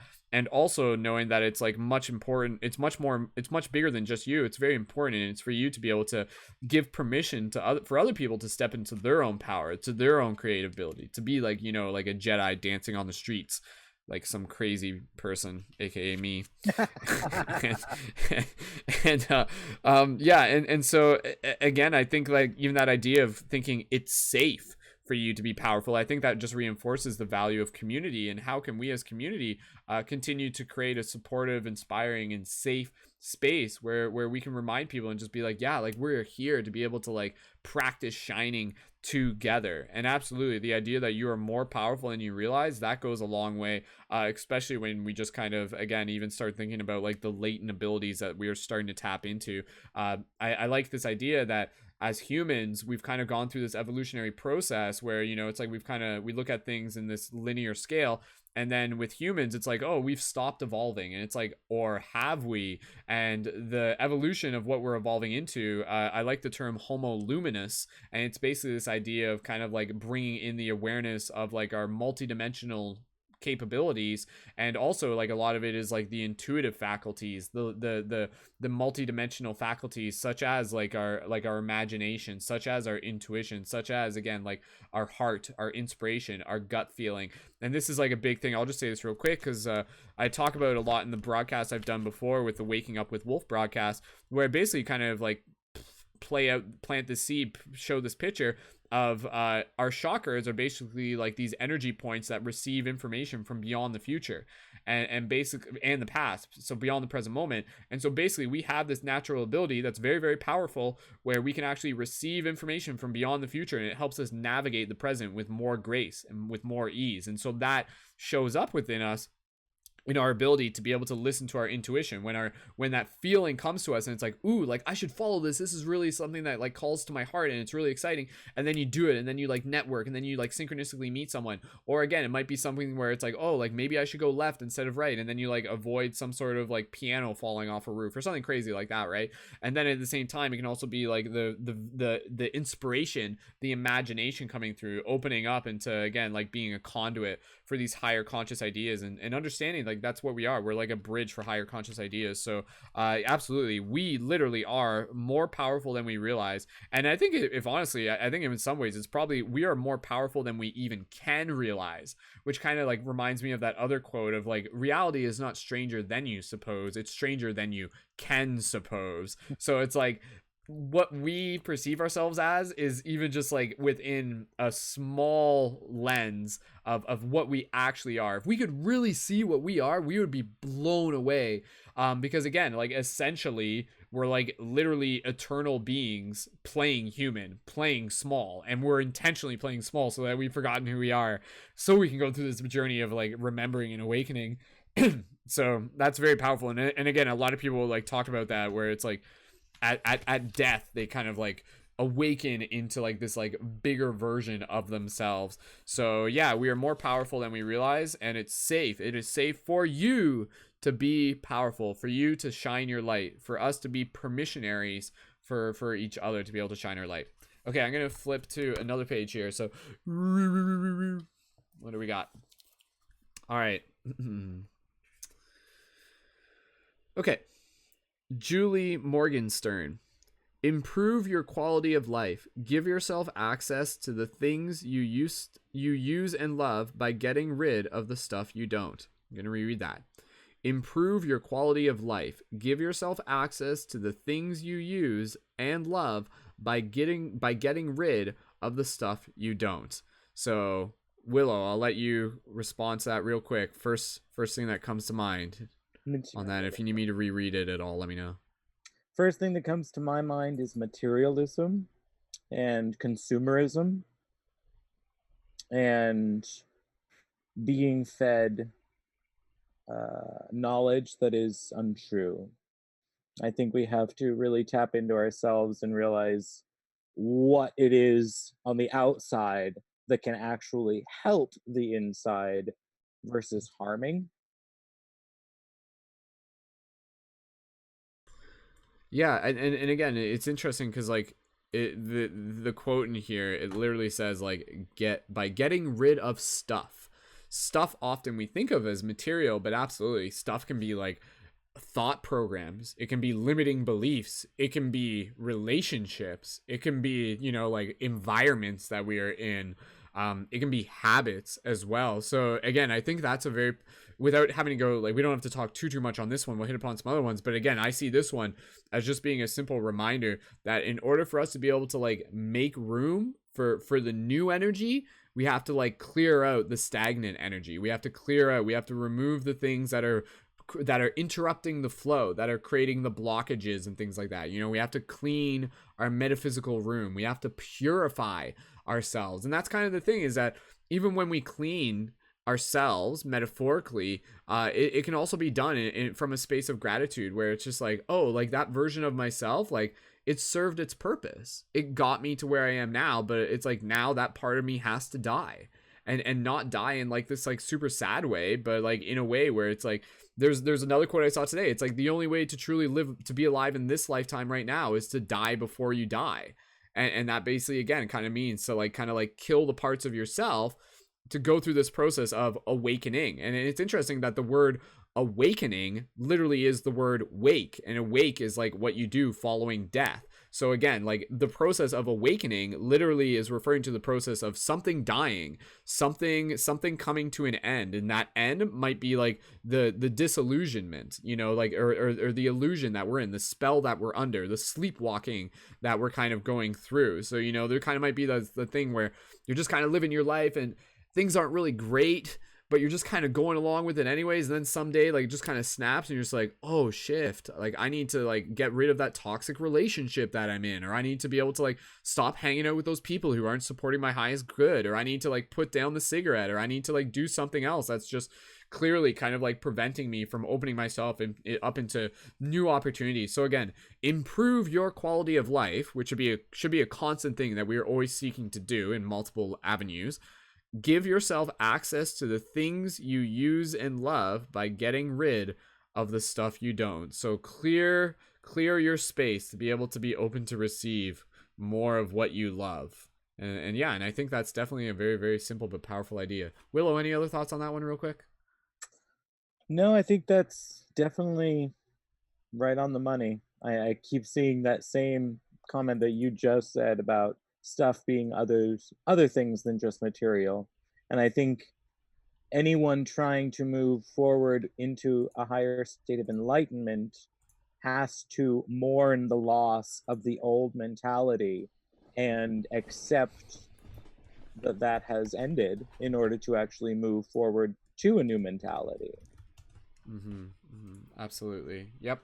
Absolutely. No, it's a way of life, you know, like things like go from cycles to cycles to cycles, and everything is like a stepping stone, and so if it's kind of one of those things where it's like, yeah, you know, like nothing lasts forever, but everything serves a purpose. Nothing is lost, nothing lasts, but nothing is lost, to quote Terrence McKenna. So yeah, I think when we get rid of things from a place of gratitude as well, even when they were things that might not have felt like you would be grateful for them.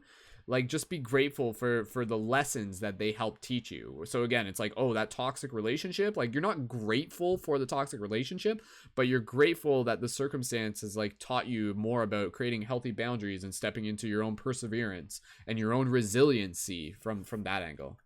Yeah. That, Willow, did you want to say something? yeah, on that same note, that it, from my experiences, most recently, I had to accept that my leg was not going to work anymore and that I was not going to dance anymore.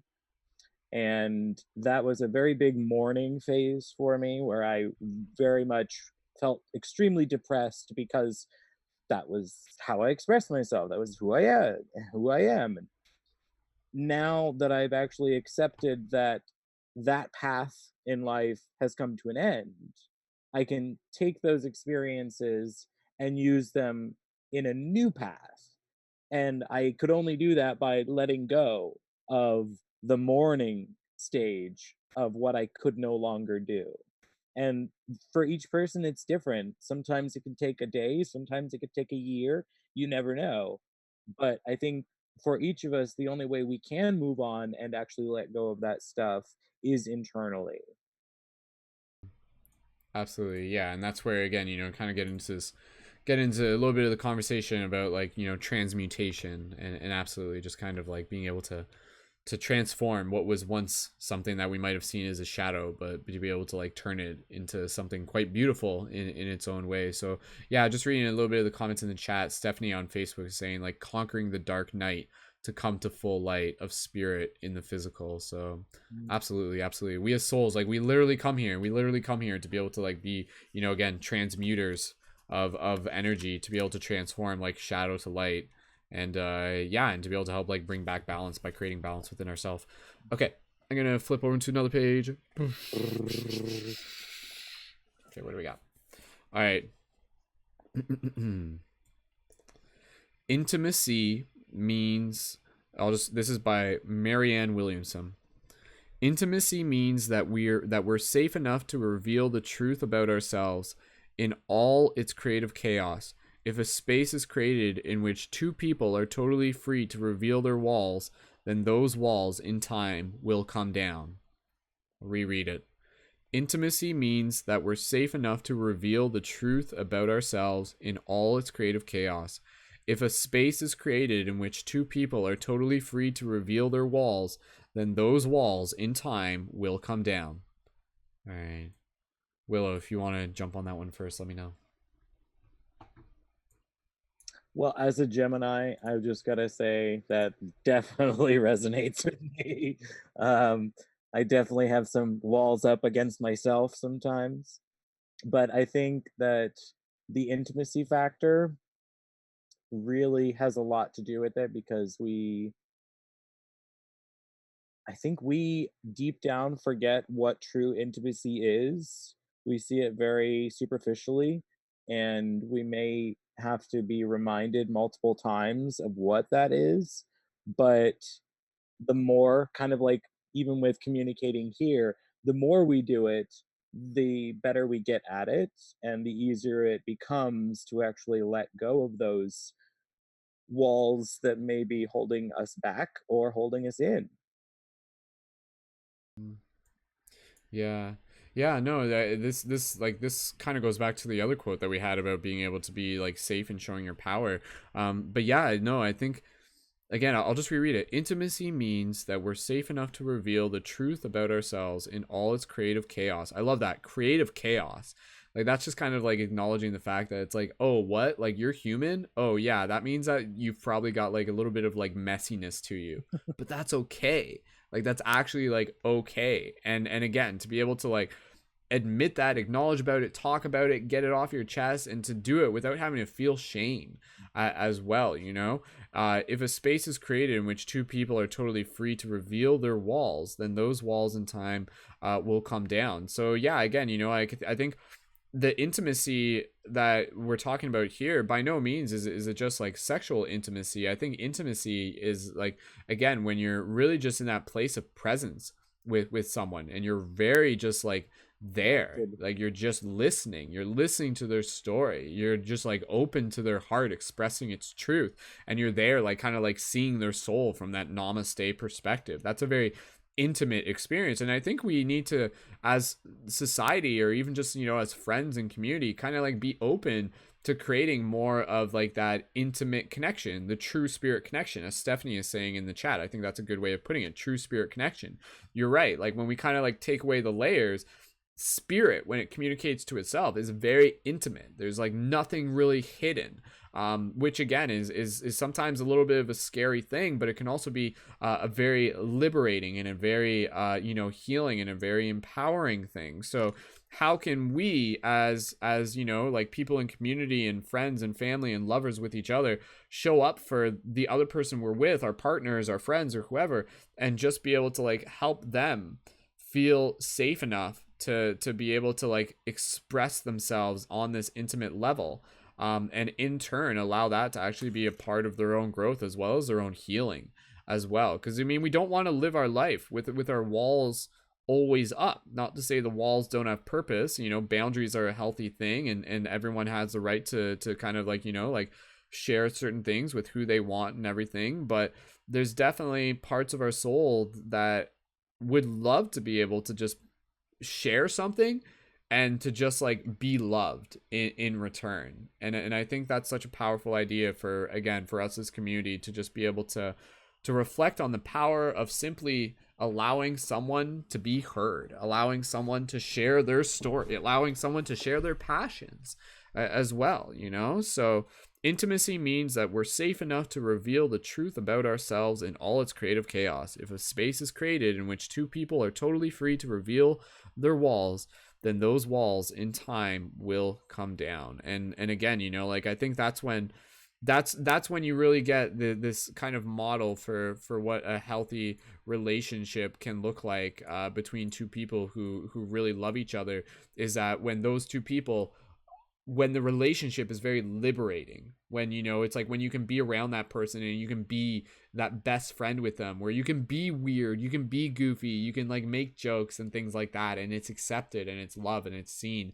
I think that's very important, you know? Like sometimes people would just be like, oh, like I don't want to express myself because people are going to think I'm weird, and then they're going to judge me, and then they're going to ostracize me as well.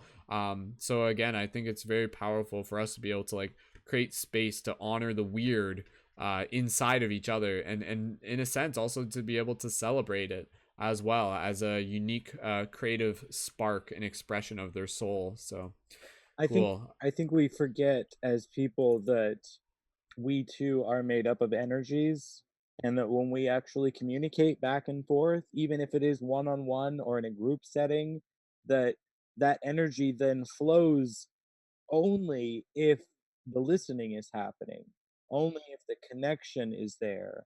And that intimacy can be something even, you know, far greater than just a loving intimacy or a, you know, companionship intimacy, but can definitely be something that's even guiding us individually. Absolutely. Cool. All right, well, this is fun. Let's do at least we'll do 2 more, maybe 3 more, we'll see. All right, and then we'll get close to wrapping this up. So okay, and again, I do got like other books here. Actually, I'm just gonna open this one. I'll just open it up just for fun. So this one I kind of bought on a whim. This one's like more of very blunt, but it's called Carpe the effing DM is what it's basically called.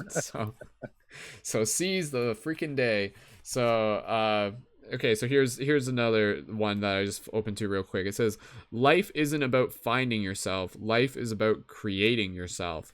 So I'm sure that's probably a quote that we've probably heard before. That's a George Bernard Shaw, but I'm sure it's been said in many different ways. So again, life isn't about finding yourself. Life is about creating yourself. Um, I would say it's definitely both.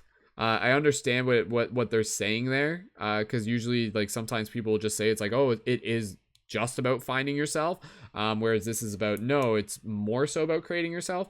But I would definitely say that from my own personal perspective, life is both about finding ourselves and creating ourselves, and it's really exciting when we think about this idea that there's like parts of ourselves that we're like meeting, that we get to meet, and so, like, say for example that there's like a part, there's a part within yourself that's like a part that might be like a community facilitator, but you've never facilitated a community event before, and then suddenly you facilitate a community event, and then suddenly you get to show up and you do it and you succeed and you do it well, and it's like you get to meet that part of yourself.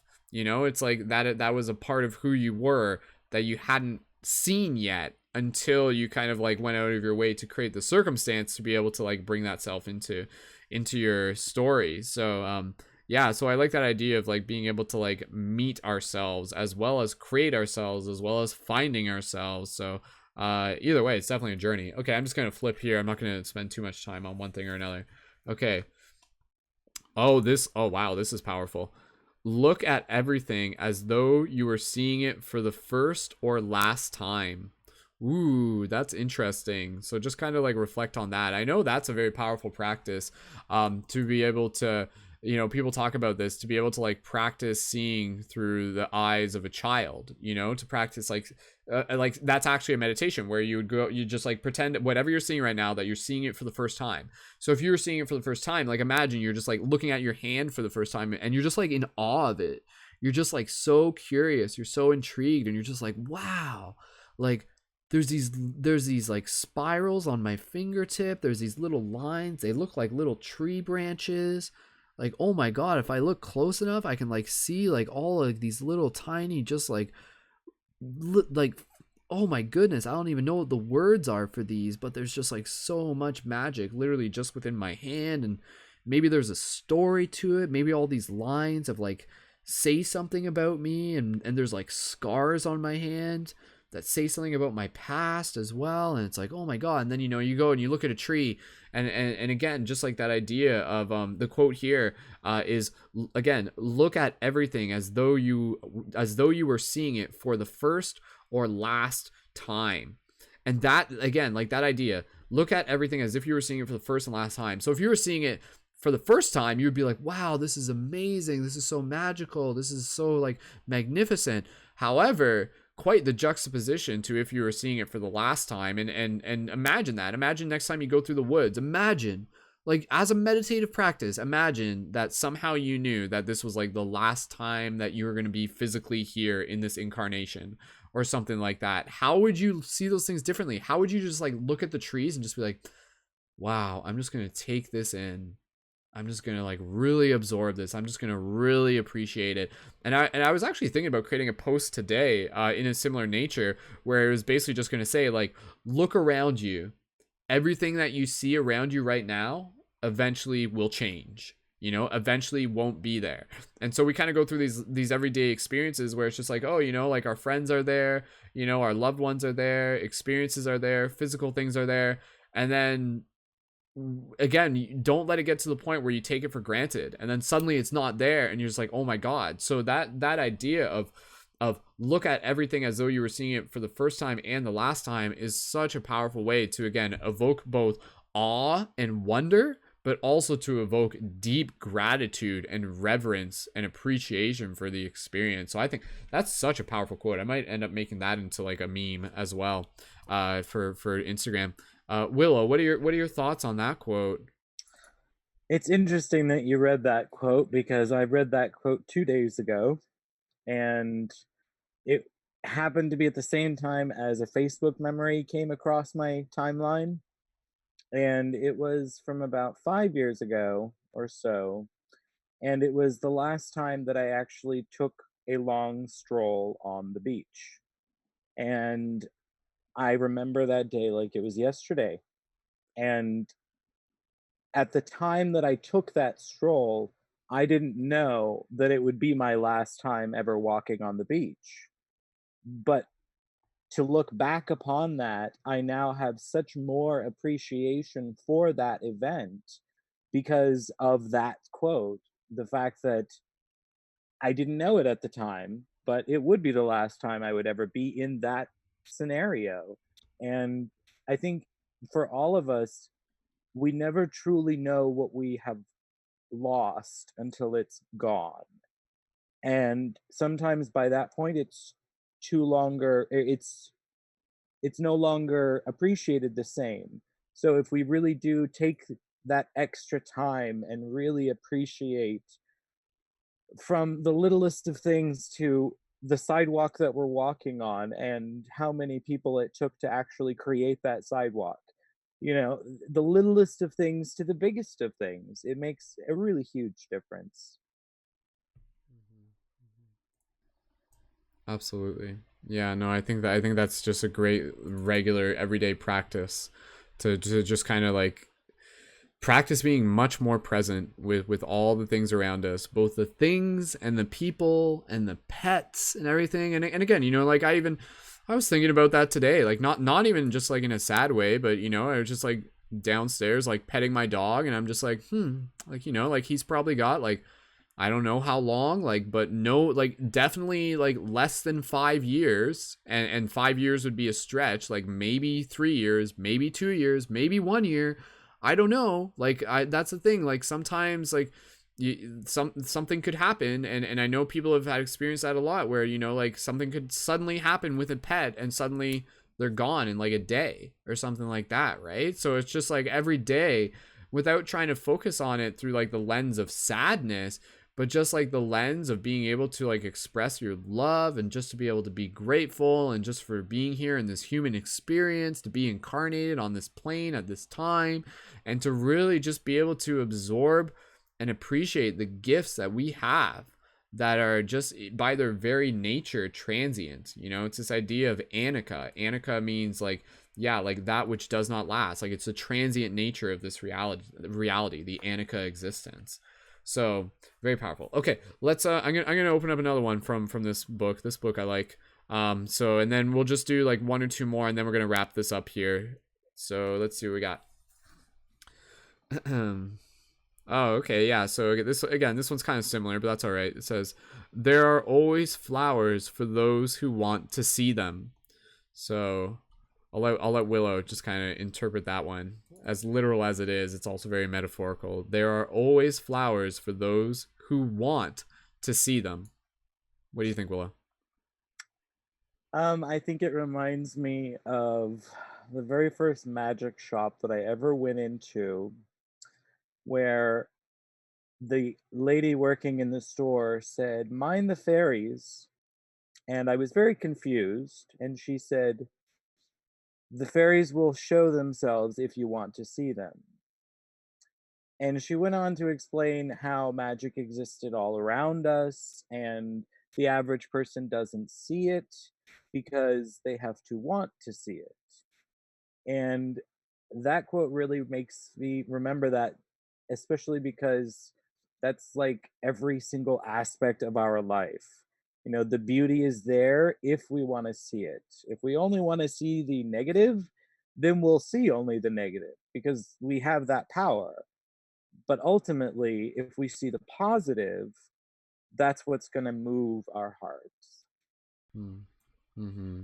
Yeah, and again, I love that because cause it brings it back to choice. It brings it back to sovereignty, you know. And there's a talk that I was listening to not too long ago, and it was literally just like reinforcing this idea that like happiness is a choice, you know. And like that's not to say like you avoid suffering and things like that, but literally that's this person, that's what it came down to. Like they were kind of saying, you know, like I was so obsessed with like drama and everything was such a big deal for me, but it was just draining, and my relationship was draining, and I was convinced that I had to live this way. And eventually like my soul was just like, no, like this isn't how I have to live. Like there is a choice here, and I choose happiness. I choose to, do the work to change the scenario, to, put myself in an environment that's going to be able to help make it easier to tap into that. And yeah, again, I think it's one of those things where that idea, there are always flowers for those who want to see them. Absolutely. I think it's one of those things where, from a higher perspective, as multidimensional beings, flowers can also, again, just kind of be thought of as like the silver lining, the gratitude, the magic, as you were saying as well. And yeah, and I think it's important to surround ourselves with people who practice seeing the flowers, because then it makes it more of a habit for us, right? Like, and that's the thing. If you're surrounded by people who are always like bitching and complaining about politics and that's all they talk about, then that's probably all you think about. But if you're around people that are just like, yo, like I was out in the park today and it was so beautiful and I had a great encounter and then I went, did all this and that, and then you created this conversation and it really just reinforces. And again, like that's what we were saying, like this whole idea of just this conversation here about positivity is a practice. It's something that can be learned. It's a skill that can be developed. It's something that can actually be nurtured and cultivated over time. So again, when we understand that it is really a choice for choosing how we choose to look at things, and it is, again, it's going back to that paradigm shift as well. So okay, I'm gonna flip this up. Okay, so we'll just do two more. So officially 2 more after this point. Okay, let's see what we got here. Oh, this one's interesting. Some days there won't be a song in your heart. Sing anyway. Emery Austin. Interesting. What do we think about that one, WIllo? Some days there won't be a song in your heart. Sing anyway. That speaks to me for sorrow and weight of the world, and how sometimes we have to remember we're imperfect, but sometimes we can't handle everything that's happening. But that's okay. Keep going. We aren't meant to handle everything. That's why we have each other. I think, yeah, you're right. I didn't even really see that at first. The idea of thinking like some days there won't be a song in your heart. So if you just look at it that way, that idea of just, yeah, thinking it's like when are there often not songs in a heart? Yeah, it's like maybe when we're sad. But then again, like sometimes when we're sad, maybe there's a sad song in our heart. I was even kind of thinking of it almost from the idea of just like not feeling inspired was kind of my initial thought. Like the idea is some days there won't be a song in your heart.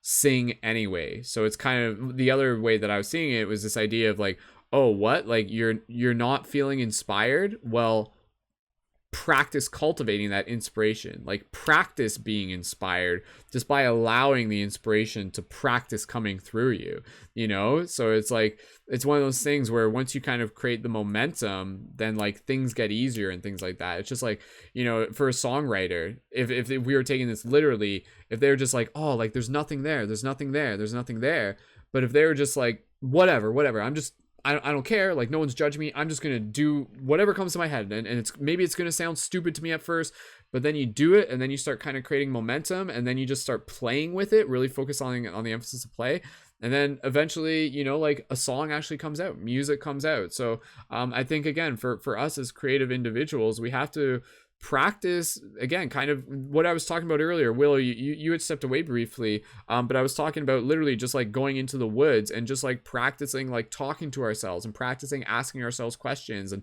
asking ourselves what we're excited about, and like singing in the woods and things like that. And when we practice just kind of like being conduits, like that's the thing, like even though it's not that there's ever not a song in our heart, it's just kind of how much the creative flow is flowing in that moment. So if we allow ourselves to practice being able to tap into that creative flow, then we can always kind of allow ourselves to bring forth that song that is ever present. There's always creative energy flowing in any given moment, just ready for us to tap into it. So again, that's where it comes back to the practice of this, for us to be able to practice like bringing inspiration into our field by opening ourselves up to be a channel for this creative energy. The term that I like is the term I often use. It's referred to as the Awen, Awen. This is a term usually used in like Nordic way of explaining it, where the Awen is like the creative energy. So like when you would have like bards, you know, people who would sing or just like make music or play instruments and things like that,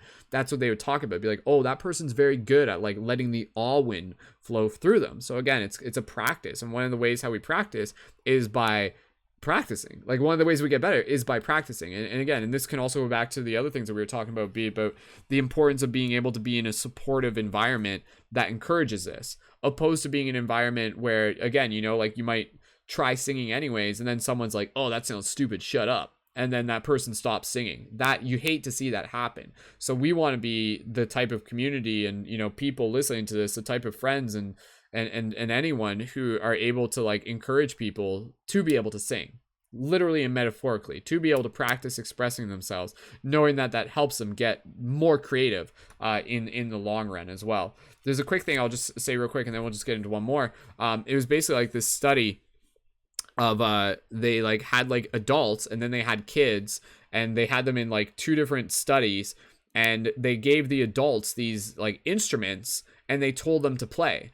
And the adults were like very timid. They were like, like I can't, like I can't play that guitar. Like I can't play it. I just can't play it. And it's like, what? Like that doesn't even make sense, right? Like whereas like a kid, it's just like, play that guitar, and the kid's like, sweet, I'm gonna play with it, you know. I'm just gonna make noise. I'm just gonna like start hitting strings and just start like playing it, and just like allow my heart to have fun and everything like that.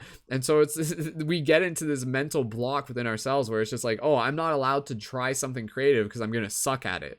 Well, to quote Adventure Time, you know, sucking is just the first step towards getting really good at something. So you have to kind of give yourself that permission to be like, yeah, I don't know how to play a guitar, but I know how to play with it, and I know how to show up. And then honestly, like without even knowing how to play a guitar, you can still like make up any sort of song. So again, I think that's where as community we can kind of create that example of bringing in that like that carefree, that childlike sort of like vibration of just being able to play and get creative and sing anyways, even when we don't think that there's a song inside of us. So WIllo, anything else you want to add to that one before we get into one more?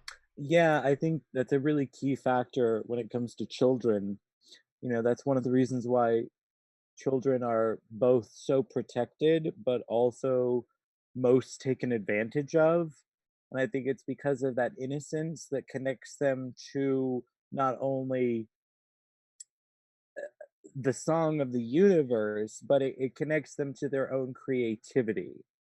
And we have to cultivate that not only in ourselves, but especially in our children, because they are the future. And I don't know about you or anyone watching this, but my parents were very negative, very anti creativity, very much followers. And from a very young age, I had not just knowledge that didn't really make sense, but I also had imagination of things that I had never seen before.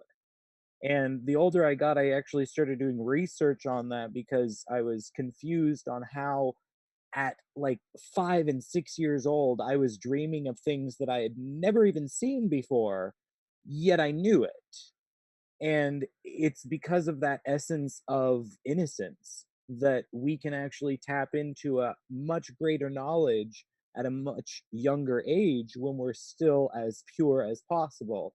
And it's the older that we get that we start forgetting, and we start succumbing to the negativity, and we start closing down those walls. And with practice, we can keep going, we can keep our brains young. Prime example, Einstein. You know, Einstein, by the time he died, his brain was actually examined after his death. And I believe it was between 6 and 13 years old or something like that.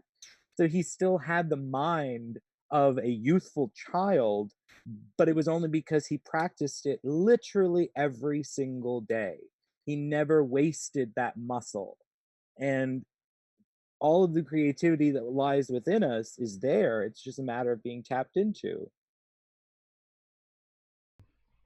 Awesome. I love that. I love that. And again, going back to this idea of thinking about creativity as like a metaphysical muscle that we can develop and we can flex, and absolutely. And the best way to be able to do that is to just be able to practice, to be able to have the space where we can do so, without shame and judgment and everything. So, so important. So absolutely.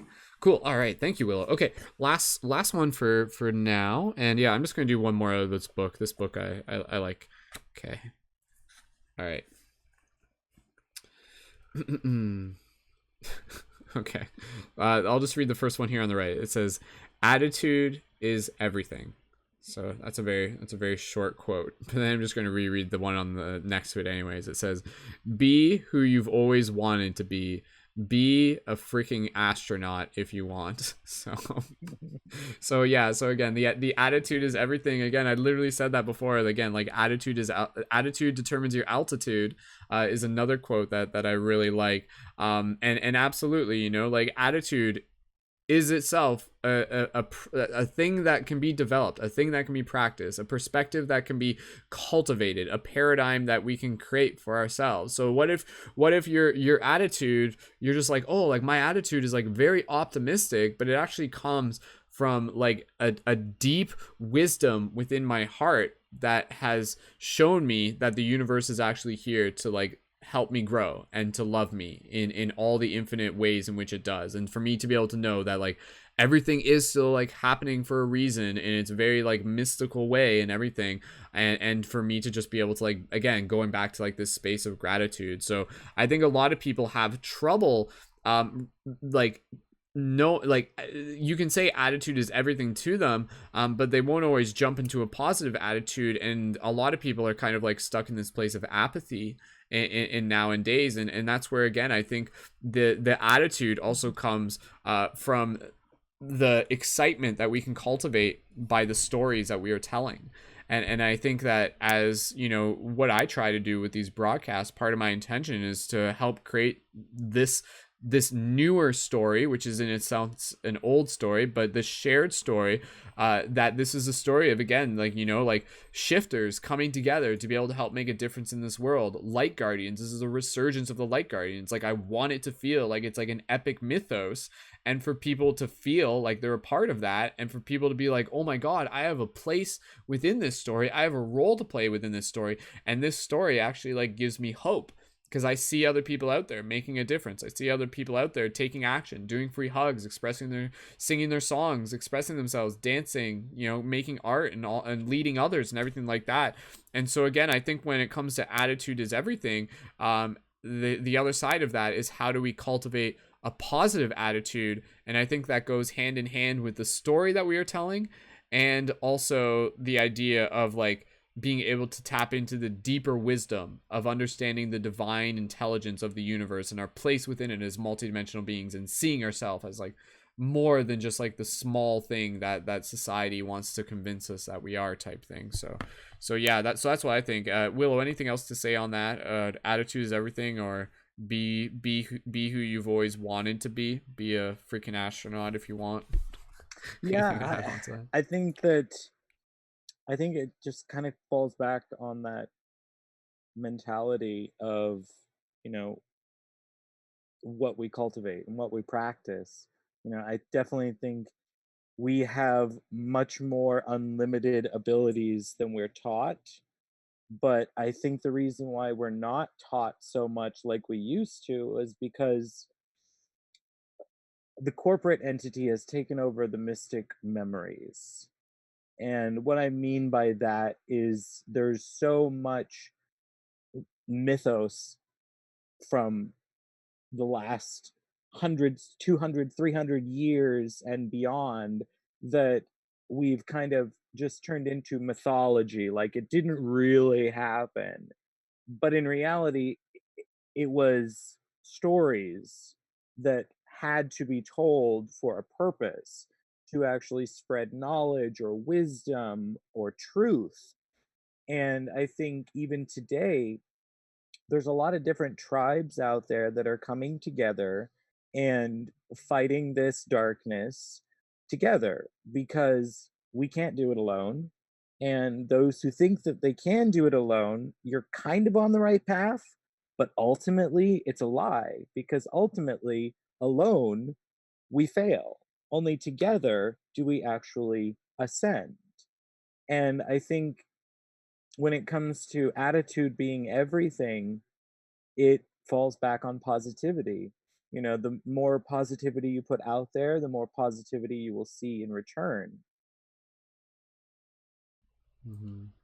Yeah, and it's interesting just listening to you talk about that, because there's just one thing that kind of popped into my head. The idea of the word alone is literally like all one, like spelt all one, which is kind of like one of those things. It's like even when you think you're alone, you're actually still all one. Like you're actually still like a part of the bigger whole type thing. So yeah, definitely seeing that.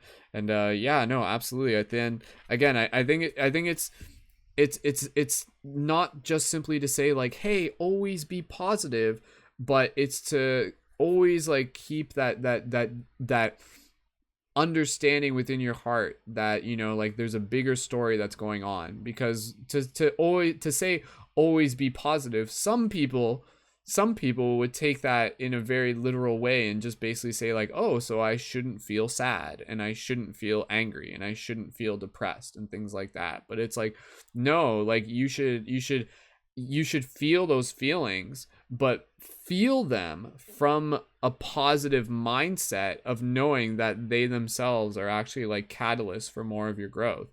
Like that's actually a big shift in itself. It's like, can you feel negative emotions with a positive mindset? Can you actually like see them as lessons, as teachers, and as like parts of yourself where you can be like, wow, I'm so grateful that I can feel so deeply. To feel like in the depths of my own sorrow is actually me like coming to that place where you're like literally like at the you're like touching God. Like I know people talk about that in like in the depths of grief. That is actually like a very psychedelic space where you're like literally coming like very close to like an essence of like connecting with God in a sense. So again, I think it's understanding that having a positive attitude comes from also understanding a deeper truth within our heart, being able to see like the bigger story that's happening here. And absolutely, again, it's even with the idea of like rising, you know, rising up in resistance to reference a dark crystal. Even like the idea of like resistance, that's a very powerful word. But again, you know, when it comes to like fighting the dark forces and things like that, I think the other thing that we have to keep in mind is that from the very bigger picture is to understand that even that darkness is still us. Like it's all us. And that's kind of the big thing that I think can be a shift, is that when you understand that, it becomes less about us versus them and more about us and them versus the problem type thing, you know? So it's like, and I've talked about this before. We were talking about specifically even like going back to like the Amazon and that whole catalyst, where it's like, if we as light workers are always kind of projecting this idea that it's like, oh, that's the enemy, that's the bad guy, that's the darkness and things like that. It's like, the darkness is much bigger than just like one thing alone. And it's not just in them, because it's in us as well.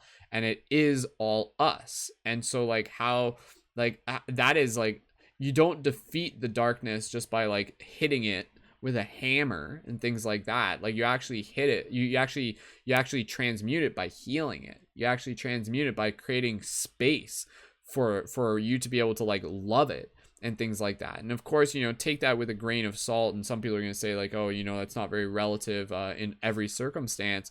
But I think there is like a deep truth to just being able to kind of like see things from that higher perspective, and to understand that like, yeah, it's not so much just about like defeating the darkness, but it's about transmuting it.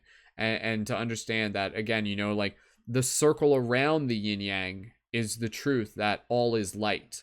Like it's not even like black and white, it's not light and dark, it's like literally all just light. And wherever there is light, there will always be shadow.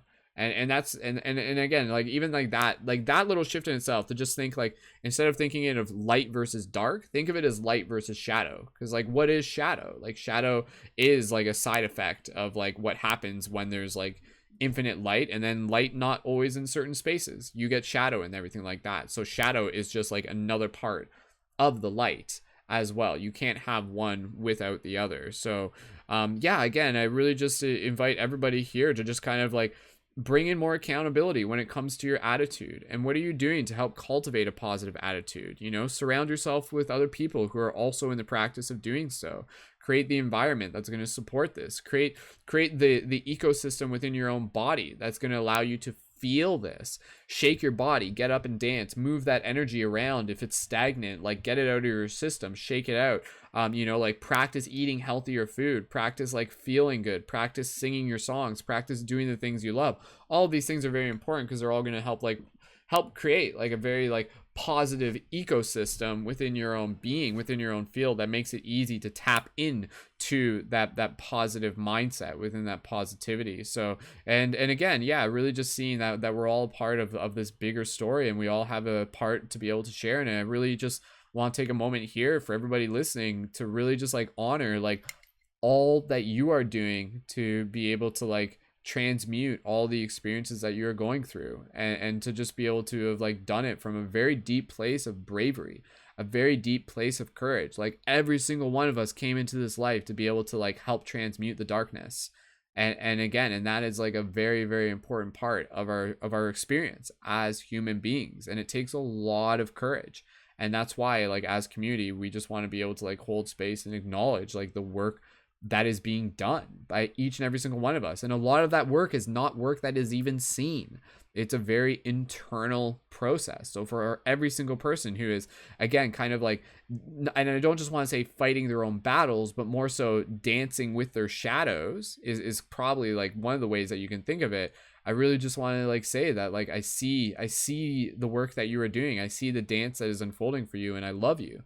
And thank you for showing up in doing so, because again, by you doing that within yourself, you are literally making a difference within the entire collective. It's all holographic, it's all fractal, right? So by you being able to like see the darkness and the shadow within yourself and like send it love and help transmute it and help create space for its like own healing and to transform it back into its like pure form of light and everything like that, to like remove the dirt and stuff like that literally makes a difference in the entire collective field. So for all the darkness that's out there, we are helping shift it by simply like working on the darkness within ourselves. Again, the darkness that we see out there, all the darkness that's literally, again, like in the corruption and the politicians and the corporations and all that, the stuff that we're observing, that we're just like, oh, that's not right.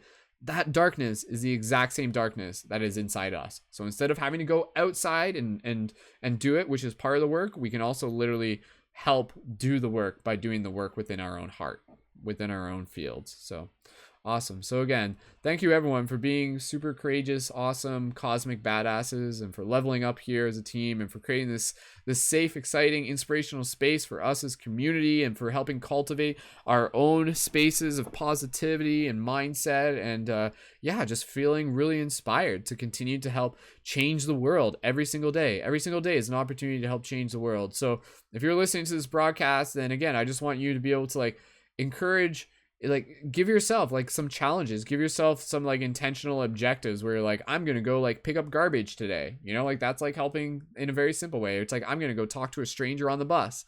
Like that was something where like I did it over the weekend where I'm like oh man, I'm just gonna do something crazy right now. I'm gonna talk to that lady on the bus and compliment her shoes. Like, so crazy. Like that's such a crazy idea, right? It's such a rebellious thing, and just to, like spark up a conversation with this old lady on the bus. So but again, you know, like the little things make the big difference. So for everybody here, thank you for continuing to help shift the paradigms, for being light guardians, for being shifters, and for doing all the things that you do, and for all the things that you're here to do, and for becoming the astronaut that you are. Be who you want, be that astronaut. That's what that other quote was. So. Thank you. But yeah, thank you, WIllo, and yeah, passing over to you, WIllo. Any other closing thoughts as we get ready to wrap up this broadcast? Either just gratitude for the team or for the people listening. Anything that you want them to kind of leave with? Appreciation for yourselves, and appreciation for all that encompasses who we are, I think that I know for me myself, I try to appreciate, but I always realize I could always appreciate a little bit more. So that gratitude means a lot. Absolutely. Absolutely. Beautiful. Awesome. So with that said, thank you again everyone for listening and joining in for another broadcast here through Paradigm Shift Central for our Synergy Circle today. And yeah, if you're listening to this in the future, be sure to hit the like button on YouTube. It is always super appreciated, and that way it sends it up in the algorithms and it recommends it so that more people can synchronistically find it. And go ahead and leave some comments as well. Leave some comments, like even just write down below, like what does having a positive mindset mean to you, or write down something from the episode that really like meant something to you. So always appreciated. And again, be sure to check out more at paradigmshiftcentral.com. You can join our team chat, our private Discord server there, and you can also download our mobile app. You can subscribe to Paradigm Shift Radio on iTunes. Make sure you're subscribed on YouTube if you're not already yet at Skull Babylon. Follow me on Instagram at Mystic Spider-Man as well. And yeah, thank you again to our Patreon supporters. If you really enjoy these broadcasts and you're making a habit of tuning in, thank you. And definitely consider signing up for the Patreon to help us continue to increase the global impact so we can reach more people and share more of this positive mindset and invite more people to be a part of this epic story that we're creating as we rise up against the Skeksis and transmute the darkening within our own hearts and help purify the crystal of truth. That's right. Get your light guardian crystals out. So for throw. So thank you again, everyone. Dark Crystal for sure. If you want to hear more, I know. Yeah, and go watch Dark Crystal again. That's your homework, right? Go watch Dark Crystal and get inspired by that as well. So awesome. So if anybody ever wants to reach out, you can always find me on Instagram at Mystic Spider-Man. That's one of the easiest ways to just be able to send me a DM. Let me know that you listen to this. I love just being able to hear your feedback and tell me about how the shift is going on your end. I love being able to connect with you. And again, please feel free to learn more about becoming a leading member if you'd like to get more involved with these broadcasts and join on air. And yeah, stay tuned for many more future broadcasts with myself and other members of the community as we continue to kick butt and shift the paradigms together. So with that said, my name is Brendon, aka Mystic Spider-Man, Skull Babylon, Skull the Wolf, and on behalf of myself and WIllo, thank you so much. And WIllo, join me in saying goodnight, everyone, or good evening or good morning, and wishing you an awesome shifty day. So until next time, and share this broadcast with your friends. So all right, say goodnight, make some noise, send some love. Awesome. All right, thank you again, everyone. Much love, peace, wholeness, and we shall see you in the future. Much love. Return to her again. And then you saw what he was doing.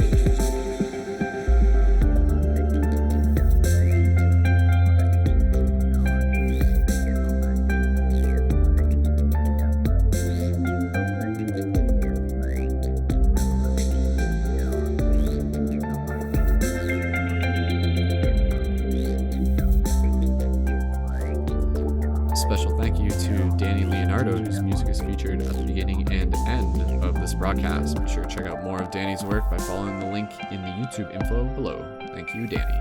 And also, please feel free to check out questitemshop.com to get your Light Guardian crystals, shift buttons, and more. Awesome. Thanks again, team.